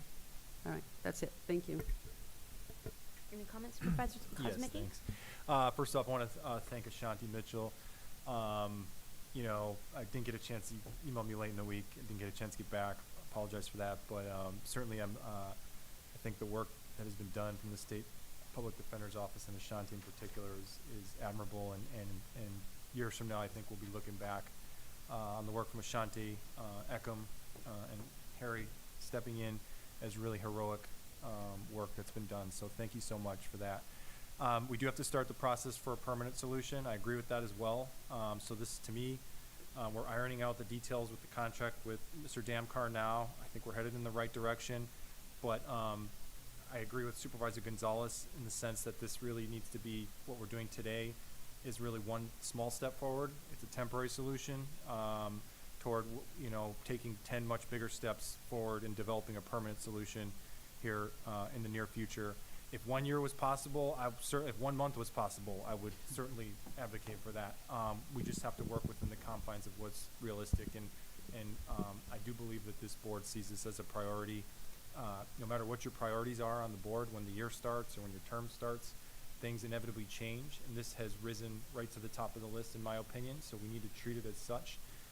So whatever we can do to get this moving, whatever we can do to make it realistic within the arrangement that we have with Mr. Damkar, because we can't ask somebody to come in and put this thing together and then just step away right away. He's got to be able to do it in a fashion that makes sense for all parties involved. So there's a lot of considerations with that, but I do think we should start the process now as far as finding that permanent solution. There's no reason to wait on that. And then as part of this, finances obviously are a big part of it, and we need to work with the Community Corrections Partnership to find a solution from the fiscal standpoint. So thank you very much. Thank you. Supervisor Sotelo? Thank you. Yeah, thank you for all of the comments and all of the work that's been done on this so far. So I have a couple of thoughts, and I'm trying to figure out which one to kind of start with, but I think that while we would desire to have it, 1 month, 1 year, I think a 2-year contract is appropriate with this as kind of the interim. I think it's going to take a little bit to bring some attorneys here of the caliber that we want and that we deserve. And so I think that having people come for a few months is really not realistic. So I think that this 2-year is a good starting point. I'm really in favor of this liaison committee. And I love the feedback today about having a formerly incarcerated, somebody with youth and families that have been impacted. I think that's really important. I would love to see that consideration put into the liaison committee. I think the liaison committee, the way that I understand it, is they're going to help with the oversight of this current contract with Mr. Damkar and the representation that we're getting, but they also will help to start to form the long-term solutions of how we implement this public defender's office, or what that looks like. And so I think they've got a really big job ahead of them, but I think that is critical to the success of this. I would love for us to see a 1 year, maybe next April, a report out on kind of the current statistics. How are things looking? I also would suggest, and I don't even know that this is appropriate, so I'm looking at county council, that maybe Eckham could be the point person for public defender issues, like our county employee that's in charge of possibly complaints or whatever. Yes, we'll have a liaison committee, but that the county actually has a point person. And so just throwing that out there. Not sure if that's appropriate. Absolutely, but, yeah. Okay. I think Eckham has been a real champion for this cause, and I cannot thank you enough. And so I would love to see him as our point person for this. And I would love to see discussions from this committee starting to happen with Santa Cruz County about what's working, what's not working, what can we kind of learn from them. I also have a question regarding Tier 2. I understand currently Mr. Damkar has the Tier 2. I'm not sure that's the right, is that the right? Okay. The Tier 2 contract, and so the way I understand it is with this, he would take the Tier 1 contract effective May 1st, but now we have a Tier 2 vacancy that needs to be filled immediately. And so what are our steps in filling that? I mean, I feel like we're addressing Tier 1, but now we're going to have a gap in Tier 2. And so I want to make sure that there's no gaps in service. And I want to make sure that, I know this is all happening so fast and it's such an important thing.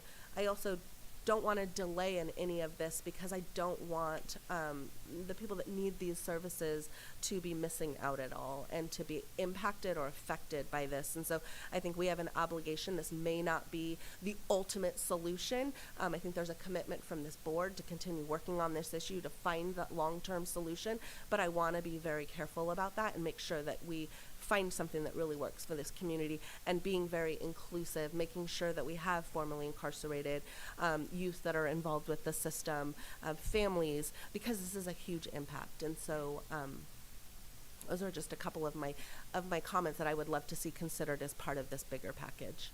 And I am concerned about Tier 2. So I know we're addressing Tier 1, but what are we doing to make sure that we are addressing Tier 2?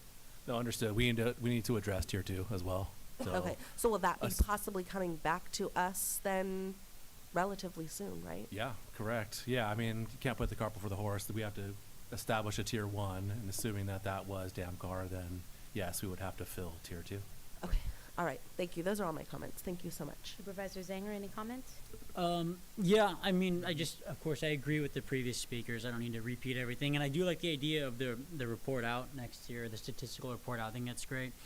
Cool with ECM being pointed. Is that, let's see if he's good with that, you know. Everything else has been said, so I agree, and I just look forward to the official long-term solution. I look forward to that, and I'm sure we can come up with something that really works. That's all. Okay, with that said, my comments have all been, you guys hit on every single one of them, so thank you so much for being united on the board for this. Right now, I think we are ready for a motion. Is there a motion? I'll move to approve per staff recommendation. I'll second. All in favor? Aye. Aye. Any opposed? Okay, so that's a 5-0. So we're gonna move on to. Yeah, we can. We're gonna move on to. Yeah. Okay. Let's go with it. We're timing a closed session item. So Steve, you're up. We're gonna move on to item number 3.4, which is RMA receiving a presentation regarding the roads project, potholes, and paving and road patches.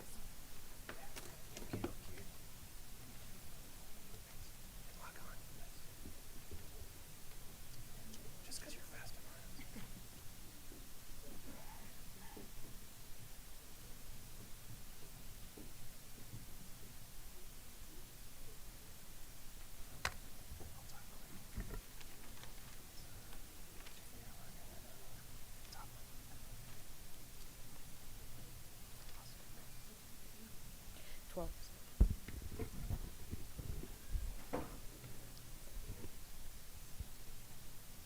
Go ahead, Steve. Okay, good morning, everybody. I'll talk quick. I know we have time constraints, so we're going to be talking about roads, potholes, and parks, but I might just skip parks. And so, okay. So the board gave $500,000 allocated to contractors to perform potholing over the past month or so. The South County area potholing has been completed, and so we're pretty much completely done with South County for that phase of work. West County, which I'll call San Juan Bautista, Romas, west side of Hollister, that's ongoing. We're finishing up some area around Rocks Road right now, and then we're going to be transitioning over to San Juan Highway, and then some other areas of West County, I'll call it. And we have done a little bit on Union Road as well. And then North County, we're paused, and so there was one area in North County where we think the contractor pothole mix combined with the rain event resulted in some of the mix coming off the road. And so we're working with our insurance folks and coordinating some claims that we've been receiving in that regard. And then we're going to be coordinating with the contractor on those claims in that regard. And so I'll just keep going. Can I ask a question on that, going back to the claims? Okay, I've got numerous emails and photos of damages and the tar and the grease and the pitting of the vehicle. So where are they sending these complaints to? And to whom? Currently, they're sending them to our county clerk, and then she's accumulating them, and then we're coming up with a strategy to To deal coordinate with the contractor on Okay. processing this. Yeah, and I understood what you had just said, but I just wanted to make sure that it's out there, that they know who to contact. So that would be Vanessa? Clerk of the Okay. board. All right. Can you give her information publicly so that way it's on the record? Okay, so it's, do you want to, I could, yeah, I don't want. That way I can direct all the Yes. emails to you Yes, that I've they received. can be emailed to vdelgado@cosb.us or arodriguez@cosb.us. Okay, thank you. And just to clarify, if we receive them as board members, we're just CCing both of you to it, so we Yep. have it documented with Steve, okay. Perfect. And so, in addition to that, we're trying to coordinate with staffing a car/tar wash, but that's still being coordinated for folks that didn't have maybe I don't know, as intense of the tar washing on their cars. But that event's still being coordinated, and we have found a few products that work that take off the tar. We're just trying to coordinate staffing and location. So as soon as we have that, we will publish it to the world and let folks know about that event. So. All right. So super quick. Just because we've been talking about roads quite a bit the last few meetings, and we can talk more as the supervisors deem necessary. But real quick, because there are other things going on in the county with projects, I just wanted to highlight just a few items on parks, and I'll be very fast. So, Madam Chair, I'm sorry, this isn't on the agenda. I was gonna say, So point of order. we need, I'm sorry. Oh, okay. It wasn't Yep. agendized, Nope. so we cannot have comments on parks. Okay, The item that okay. is up is specifically to receive presentation regarding roads projects, pothole paving, and road patches, update and provide staff direction. Yep. okay, then I'll just pause there for roads. Thank you. Sure. Let's open it up to public comment. Yep, because I could talk more, but I'll let, yes, the public comment and the supervisors talk.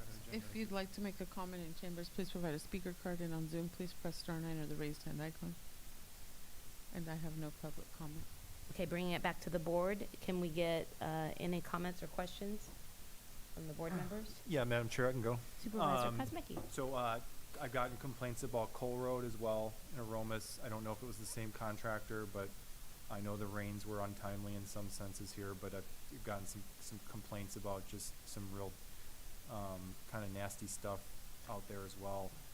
Wondering on this tar, I mean, are we, I don't know the details as far as the contractor, which one and all that, but I mean, do we know that they use something that's not typical, or I'm just curious how this happened, honestly. I think the public deserves a little bit more explanation as far as what in the world happened here, because this seems kind of odd to me. It is very unique, as you're saying, odd. So we think it was a combination of getting a fresh mix, pothole mix. So pothole mix, cold mix, it takes time to set itself. And so if it hasn't set completely, then it shouldn't be installed at that moment. And so then if it was set at a little too soon, and then the rain hit right after that, then that combination could be the cause. So. Okay, but it's definitely the contractor's fault, is our opinion of this, and that the contractor should be held liable for this, right? It was not county crews, and the contractor installed the mix. Yes. Okay. And then the rains came. Correct. But the rains, they're going to happen. It's not the first time it's rained in Well- the history of the world while we're doing. Well, I think we should kind of find out more the detail of the pothole and the rain and what was done, because that's was the gist of the conversations and the emails that I received, is that it wasn't taken all the way down to the base, whatever the base was, and then this cold mix was put on there, and then the rains hit, and then the cars going over it, removed all of the mix, whatever that mix was, that cold mix was, up onto the cars, and that's where it kind of stuck. Yeah, I So got rather you. than sticking on the roads, it stuck on the cars. Yeah, I got you, but we didn't have a monsoon. I mean, rains happen. Nature happens. It's No, still it winter. was the timing of the repair and then the rains, so whether it was Okay, negligence or. I'm gonna cut you both off because you're not construction experts, and I'm not gonna claim to be a construction expert, but knowing what's happened, we know it's a problem, so I'm gonna move down to. I oh, still have the oh, you floor, still Madam have the floor? Chair. Sorry. Yeah, I got it I taken thought from me here. she, No, so yeah, I just want to make it clear that I don't think we should be making excuses for the contractor. I'm going to be Agreed. very blunt about it, and I'm not going to take responsibility as a supervisor that this was somehow the county's fault, because rain happens and that should be, did they not look at the weather updates before they went out there and put these, if that's the cause? So again, we have to get the contractor to admit that that was their responsibility and they should take care of it. Understood. The other part, just a few other ones. I know you said you went out to Rocks. Still hearing a lot about Carr, and then I mentioned coal as well. Just, you know, I know we have that project coming. At some point, we got to get to Flint, Lucy Brown, Bixby, Freitas Corridor, and I know we have that project coming, but those are probably, I'm biased, but those are maybe the most disastrous roads in the entire county. No other road to me compares with Bixby Road. It is the worst road in the entire county. I will put anything on it. So we got to at some point figure something out as an interim solution by the time we get to the repaving of some of those roads. Thanks. Okay, Supervisor Zanger. Yeah. Yeah, thank you, Steve. Yeah, I know this oil tar car incident was in North County primarily, and so I've been hearing about it quite a bit, quite a disaster. And I'll just say, yeah, I mean, obviously the contractor dropped the ball on this one. You know, whether the rain, you know, had the rain was the cause or not, I mean, it was on them to figure out their plan correctly, and so they dropped the ball on this. So I'm glad that we are sending them the claims, and they can they have insurance for this, and they can deal with it and pay for everyone's cleaning and repairs. So I guess I just say encourage everyone again, just, you know, I guess send us the claims, the issues, and we'll give them to the contractor, and they can take care of it, because this certainly was not the county crews. It wasn't our fault, and I will point out the county crews get, I think out there they sometimes get a bad rep for some of the pothole repairing they do, and just for the record, this was not at all county guys. I mean, this was all contracted out. All of this incident was contracted out, and I'm not saying it. You know, the contractor. This is unusual. I know that, and I'm not saying this is like their usual. They're just bad at what they do or anything. But they did drop the ball on this, and so I'm glad that we are sending them the claims. I don't have anything else at the moment, other than I'll just leave it there. That's fine. Thank you. Supervisor Sotelo. I just have a quick question, and I don't know if maybe it's for Steve or Vanessa and Aurelia, but when these claims are being received, are we responding to people at all and letting them know, thank you for letting us know, we'll be in touch with you regarding kind of the next steps? Or I just want to make sure that they're not just falling into a black hole and it's like, oh, we'll eventually get to it, but that like we're responding to it. Yes, so when they're received by email by our office, we do respond and let them know that we've received it and it's getting processed. So the process is we receive it and then we forward it to Trindle Insurance, and then Trindle will respond to them. So if they want an update, we do provide a contact information, but that's what our office does. Okay, my only comment is, one, I always agree that we have to hold contractors accountable for their contract work. However, there's also things you have to take into consideration. You know, was the mix approved by the county? Who was the supplier of the mix? There could be other entities that are liable. And then holding contractors liable, but also understanding it may be more than one. So that's my only comment, except for the fact it did happen to me. My car had it all over it, and Ditto. I dealt with it, and luckily caught it before it became a major problem. But claims do go to the clerk of the board. If you do email, if any board member receives an email, please make sure that you forward those to the clerk of the board and CC Steve and Ray so that they have all of those, so it's documented, okay? Any other comments on roads? Okay, so we are now going to go back into closed session. We will be in closed session until approximately 4:30 on item number 1.7. Is it, am I 1.6?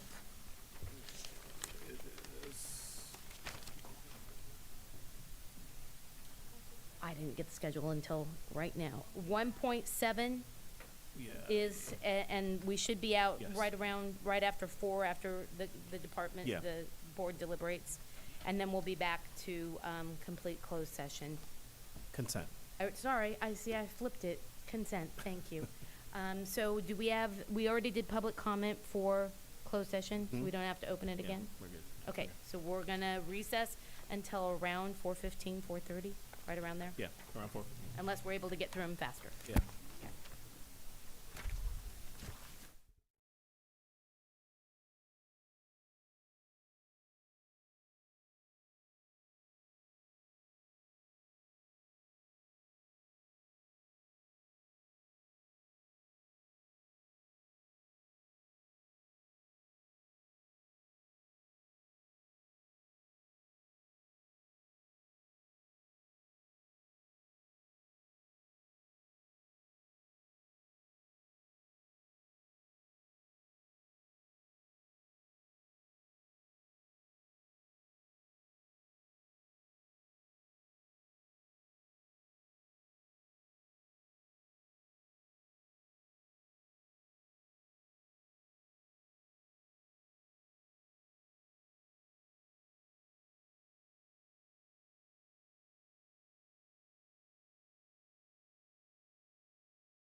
Supervisor Gonzalez, I believe that was you that pulled that one. I want to know more information about the legacy loans, and I apologize, I was unavailable this week to reach out.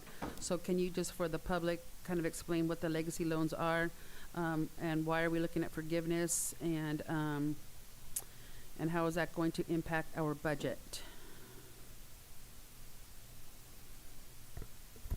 Is Gracie going to speak to this one? Thank you, Gracie.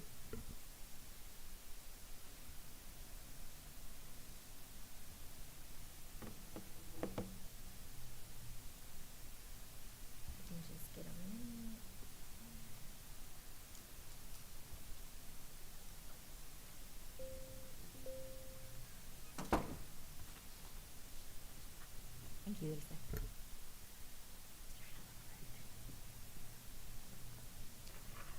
Hi, thank you for the question. So it is a Senate bill through HCD's home plan, and it has 6 parts to it, but CSAC is the one encouraging counties to submit the bill.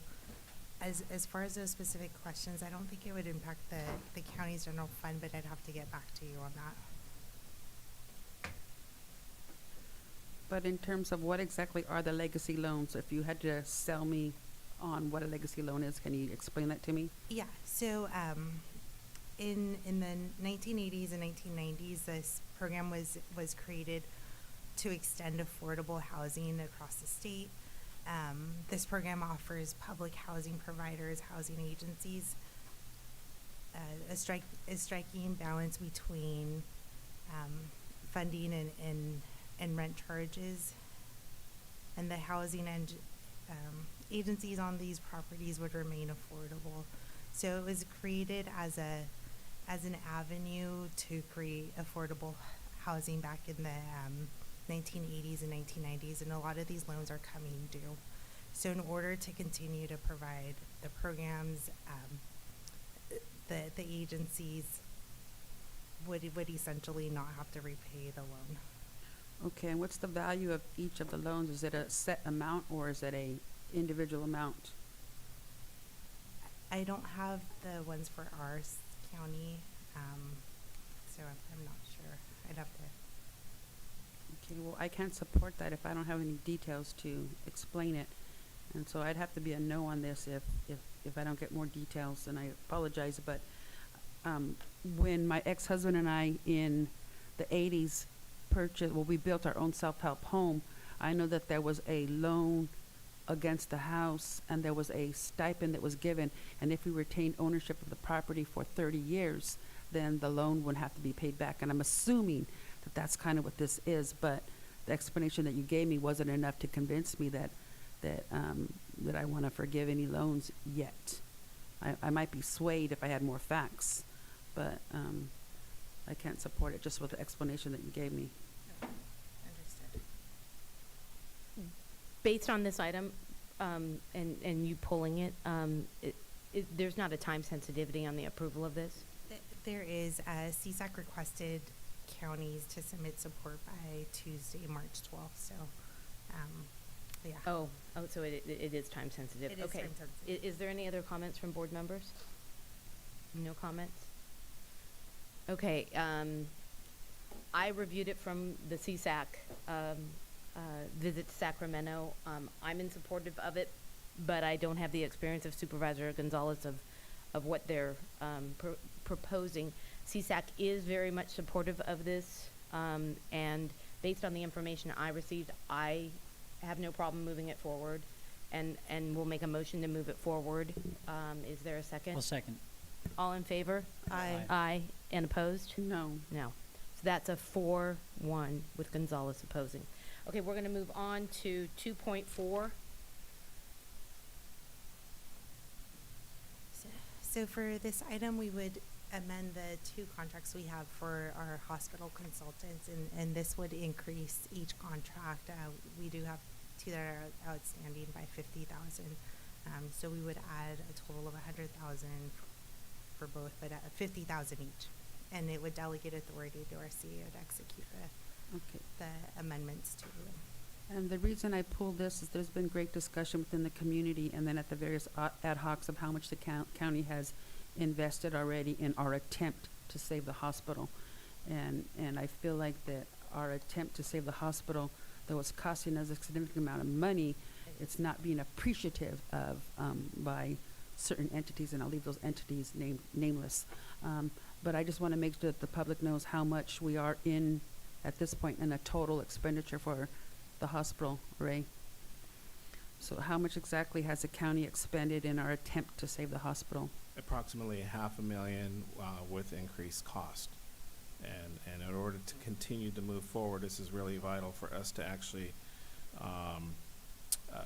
go to the next step on detailing the JPA bylaws and a few other things. So, yeah, we definitely need to continue to move forward. I'm very much supportive of it. I just want to make sure we went on the record that we're at the tune of $500,000 already invested of public funds to save a hospital that doesn't want the county's assistance.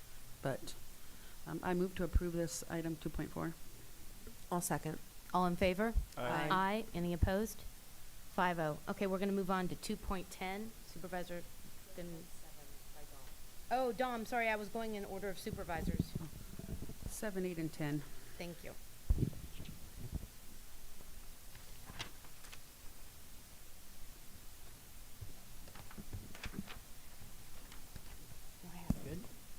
Yeah, thanks, Steve. So this position, just to clarify, because we had talked about having a project manager for the big road project. Is this I guess temporary, or is this in perpetuity this position? Is this project manager going to stay on staff? It's a full-time county staff. Okay, going person. forward, just until, so, okay, so it's not, that's all I was really wondering about. And the other issue is just the starting at step F. I guess, I know that that's, you know, allowed and everything if it's necessary, and I guess it was, I don't know, I guess it was extremely difficult to find someone. Is that the deal? It has been extremely difficult, and this person has over 15 years of experience in capital projects, so if he'd been with the county, he would be G by now anyway, so it kind of made sense to have him start at step up. So. All right, understood. Okay, well, that's great. Congratulations on this one. You want to make a motion? I think or a there's- comment, Supervisor? I just want to say, I just want to make sure this isn't that this is an exception, not the standard, because we have steps for a reason, and I don't want it to just be coming every single time somebody comes that we're going to start them at a higher step. Thanks. Noted, and that is true. This is an exception. That's true. Any other comments? Supervisor Gonzalez? If I could just add, I think I had one on the record saying the exact same thing, that we don't want this to be the norm, but yet it's becoming the norm of us starting an employee at a step F. It's probably about the fifth time that I can think about an item coming before us since I've been on the board.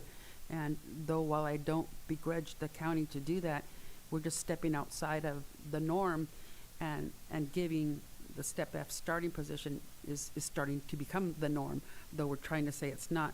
But going back to 2.9 on this agenda, we had some conversation about the need for a project manager, for the capital improvement projects, and this would kind of answer that question, right? Would this person also be able to work on the positions that we just approved the Kimley Horn to do on the road bridges?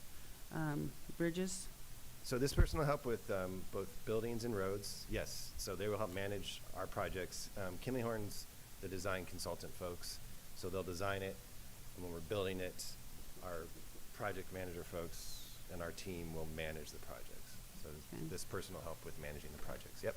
And I was with the county in 2009 when we had a capital improvement projects out there at RMA. Well, it was Public Works at the time before it was RMA. And I know how difficult it was to maintain that person and pull someone in when she had to depart the county.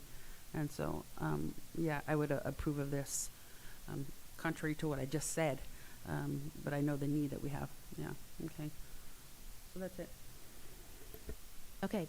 Great. Yeah. Well, then I would like to make a motion to approve hiring capital project manager at step F. Second. All in favor? Aye. Aye. Any opposed? 5-0. Okay, we're going to move on to 2.8. Supervisor Kosmicki pulled this one. Yeah, real quick. I tried to give you a call quick. I know it was later in the process here, but just want to make sure that there aren't, that it's a lot of money. I know it's an emergency situation and it's allowed legally, but that this is really our only choice. That there aren't a lot of boiler producers out there. You're correct. We reached out to at least 3, maybe more. There's only 3 or 4, I think, even available, just like you noted. And this person gave us the most reasonable price for what we needed. And yeah, the existing boilers are failing. They're leaking at this moment, a little by little. So it's an urgent situation. Sounds good. Appreciate it. I'll make a motion to approve. I'll second. Okay. All in favor? Aye. Aye. 4-0. Okay, moving on to I'm going back to 2.10. Correct, Okay, Supervisor yes. Gonzalez? Okay. The reason I asked this one to be pulled is because I've been aware since I've been a supervisor about the tiny homes that are sitting out there vacant at the migrant camp. Why has it taken us so long to put these into use, into action? And what's the next step, and how soon is it going to happen? And when can we get a status update? And who's been the one holding the program up?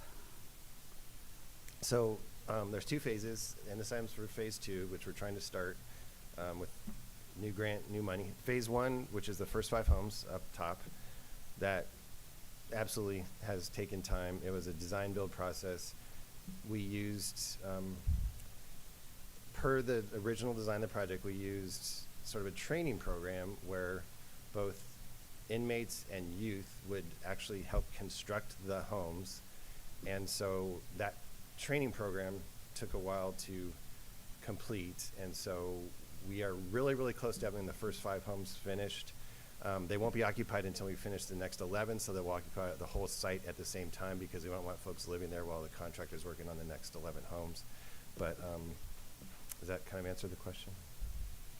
Why did it take so long? Like, 'cause I know we've had homes up there for years.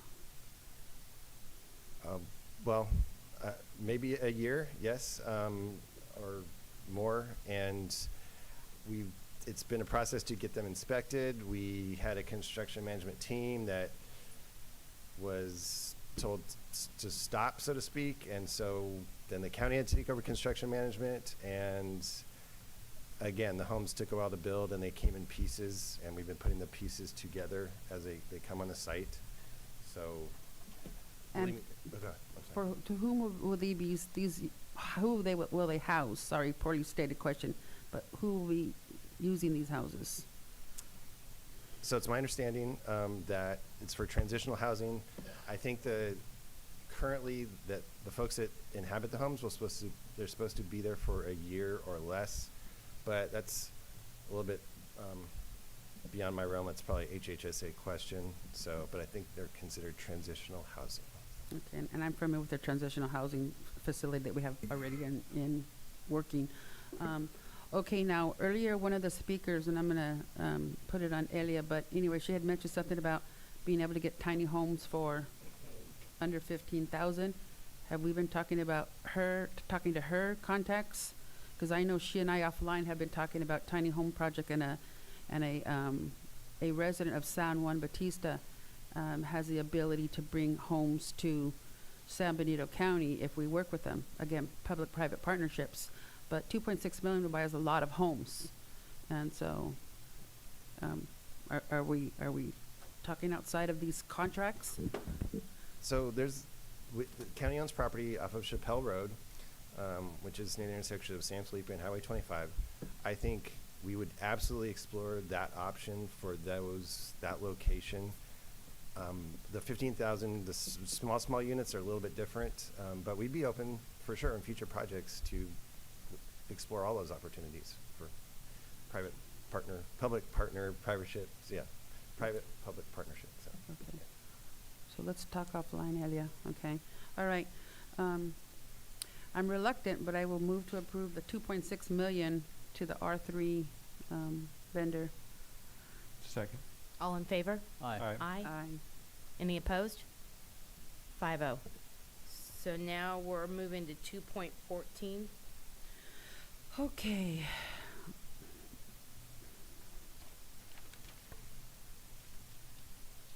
You know what? I might have. Mine was actually, sorry. Oh, yes, 2.14, the way my page continued over. All right, so the continuing emergency for the flood, right, on that one? I pulled. That was my mistake. Oh, no, the emergency road. So 2.14 did continue with the emergency road, right? Road repairs? Is that still that part of that one? That is correct. There's absolutely repairs that we're using Okay. as we get funding and using okay. some emergency funding, so that is Okay, correct. so it was, my notes kind of carried over, and I says, wait a minute, that's 2.13. No, it is 2.14. So my remarks going back to our, the conversation we had earlier about the shoddy work and the photos, and who decides on what vendors that we're using?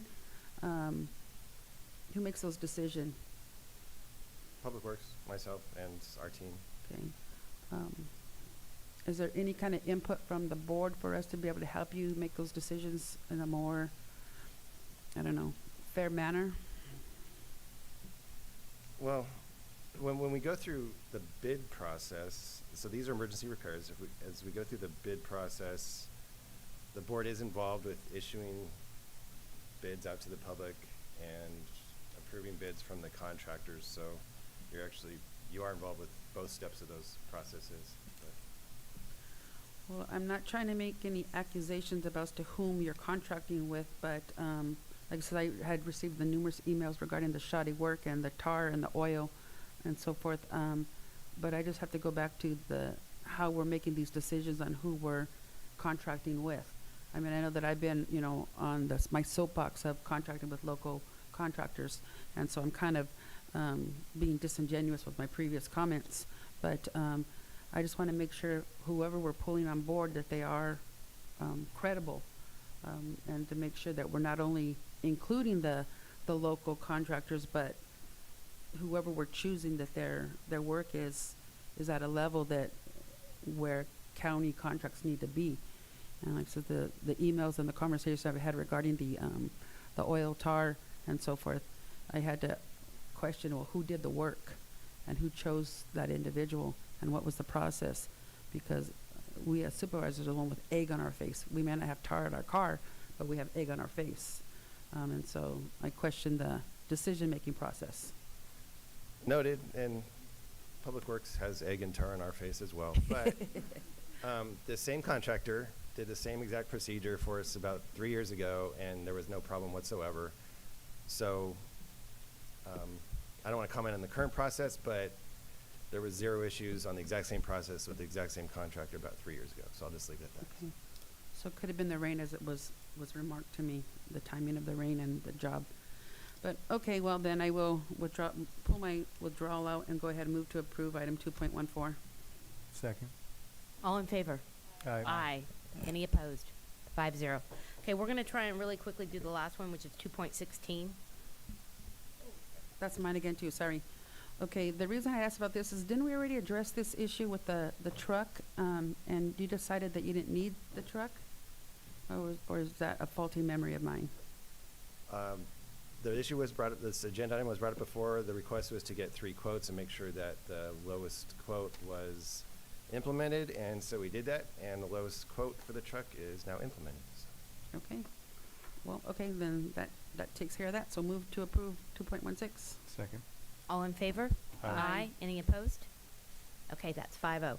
Thank you so much, Steve, for staying for that. We're gonna close for, do we need to make any comments right now before going back into closed session? We're good? Just want to make sure. Okay, we're gonna go into closed session. We should be out around 4:15, 4:20, depending on how that goes.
opened his door and, there we are.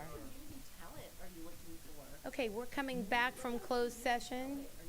Oh, yeah. Okay, there's no reportable action coming out of closed session, so with that, can I get a motion to adjourn? So moved. Second. All in favor? Aye. Aye. We are adjourned, 4:05.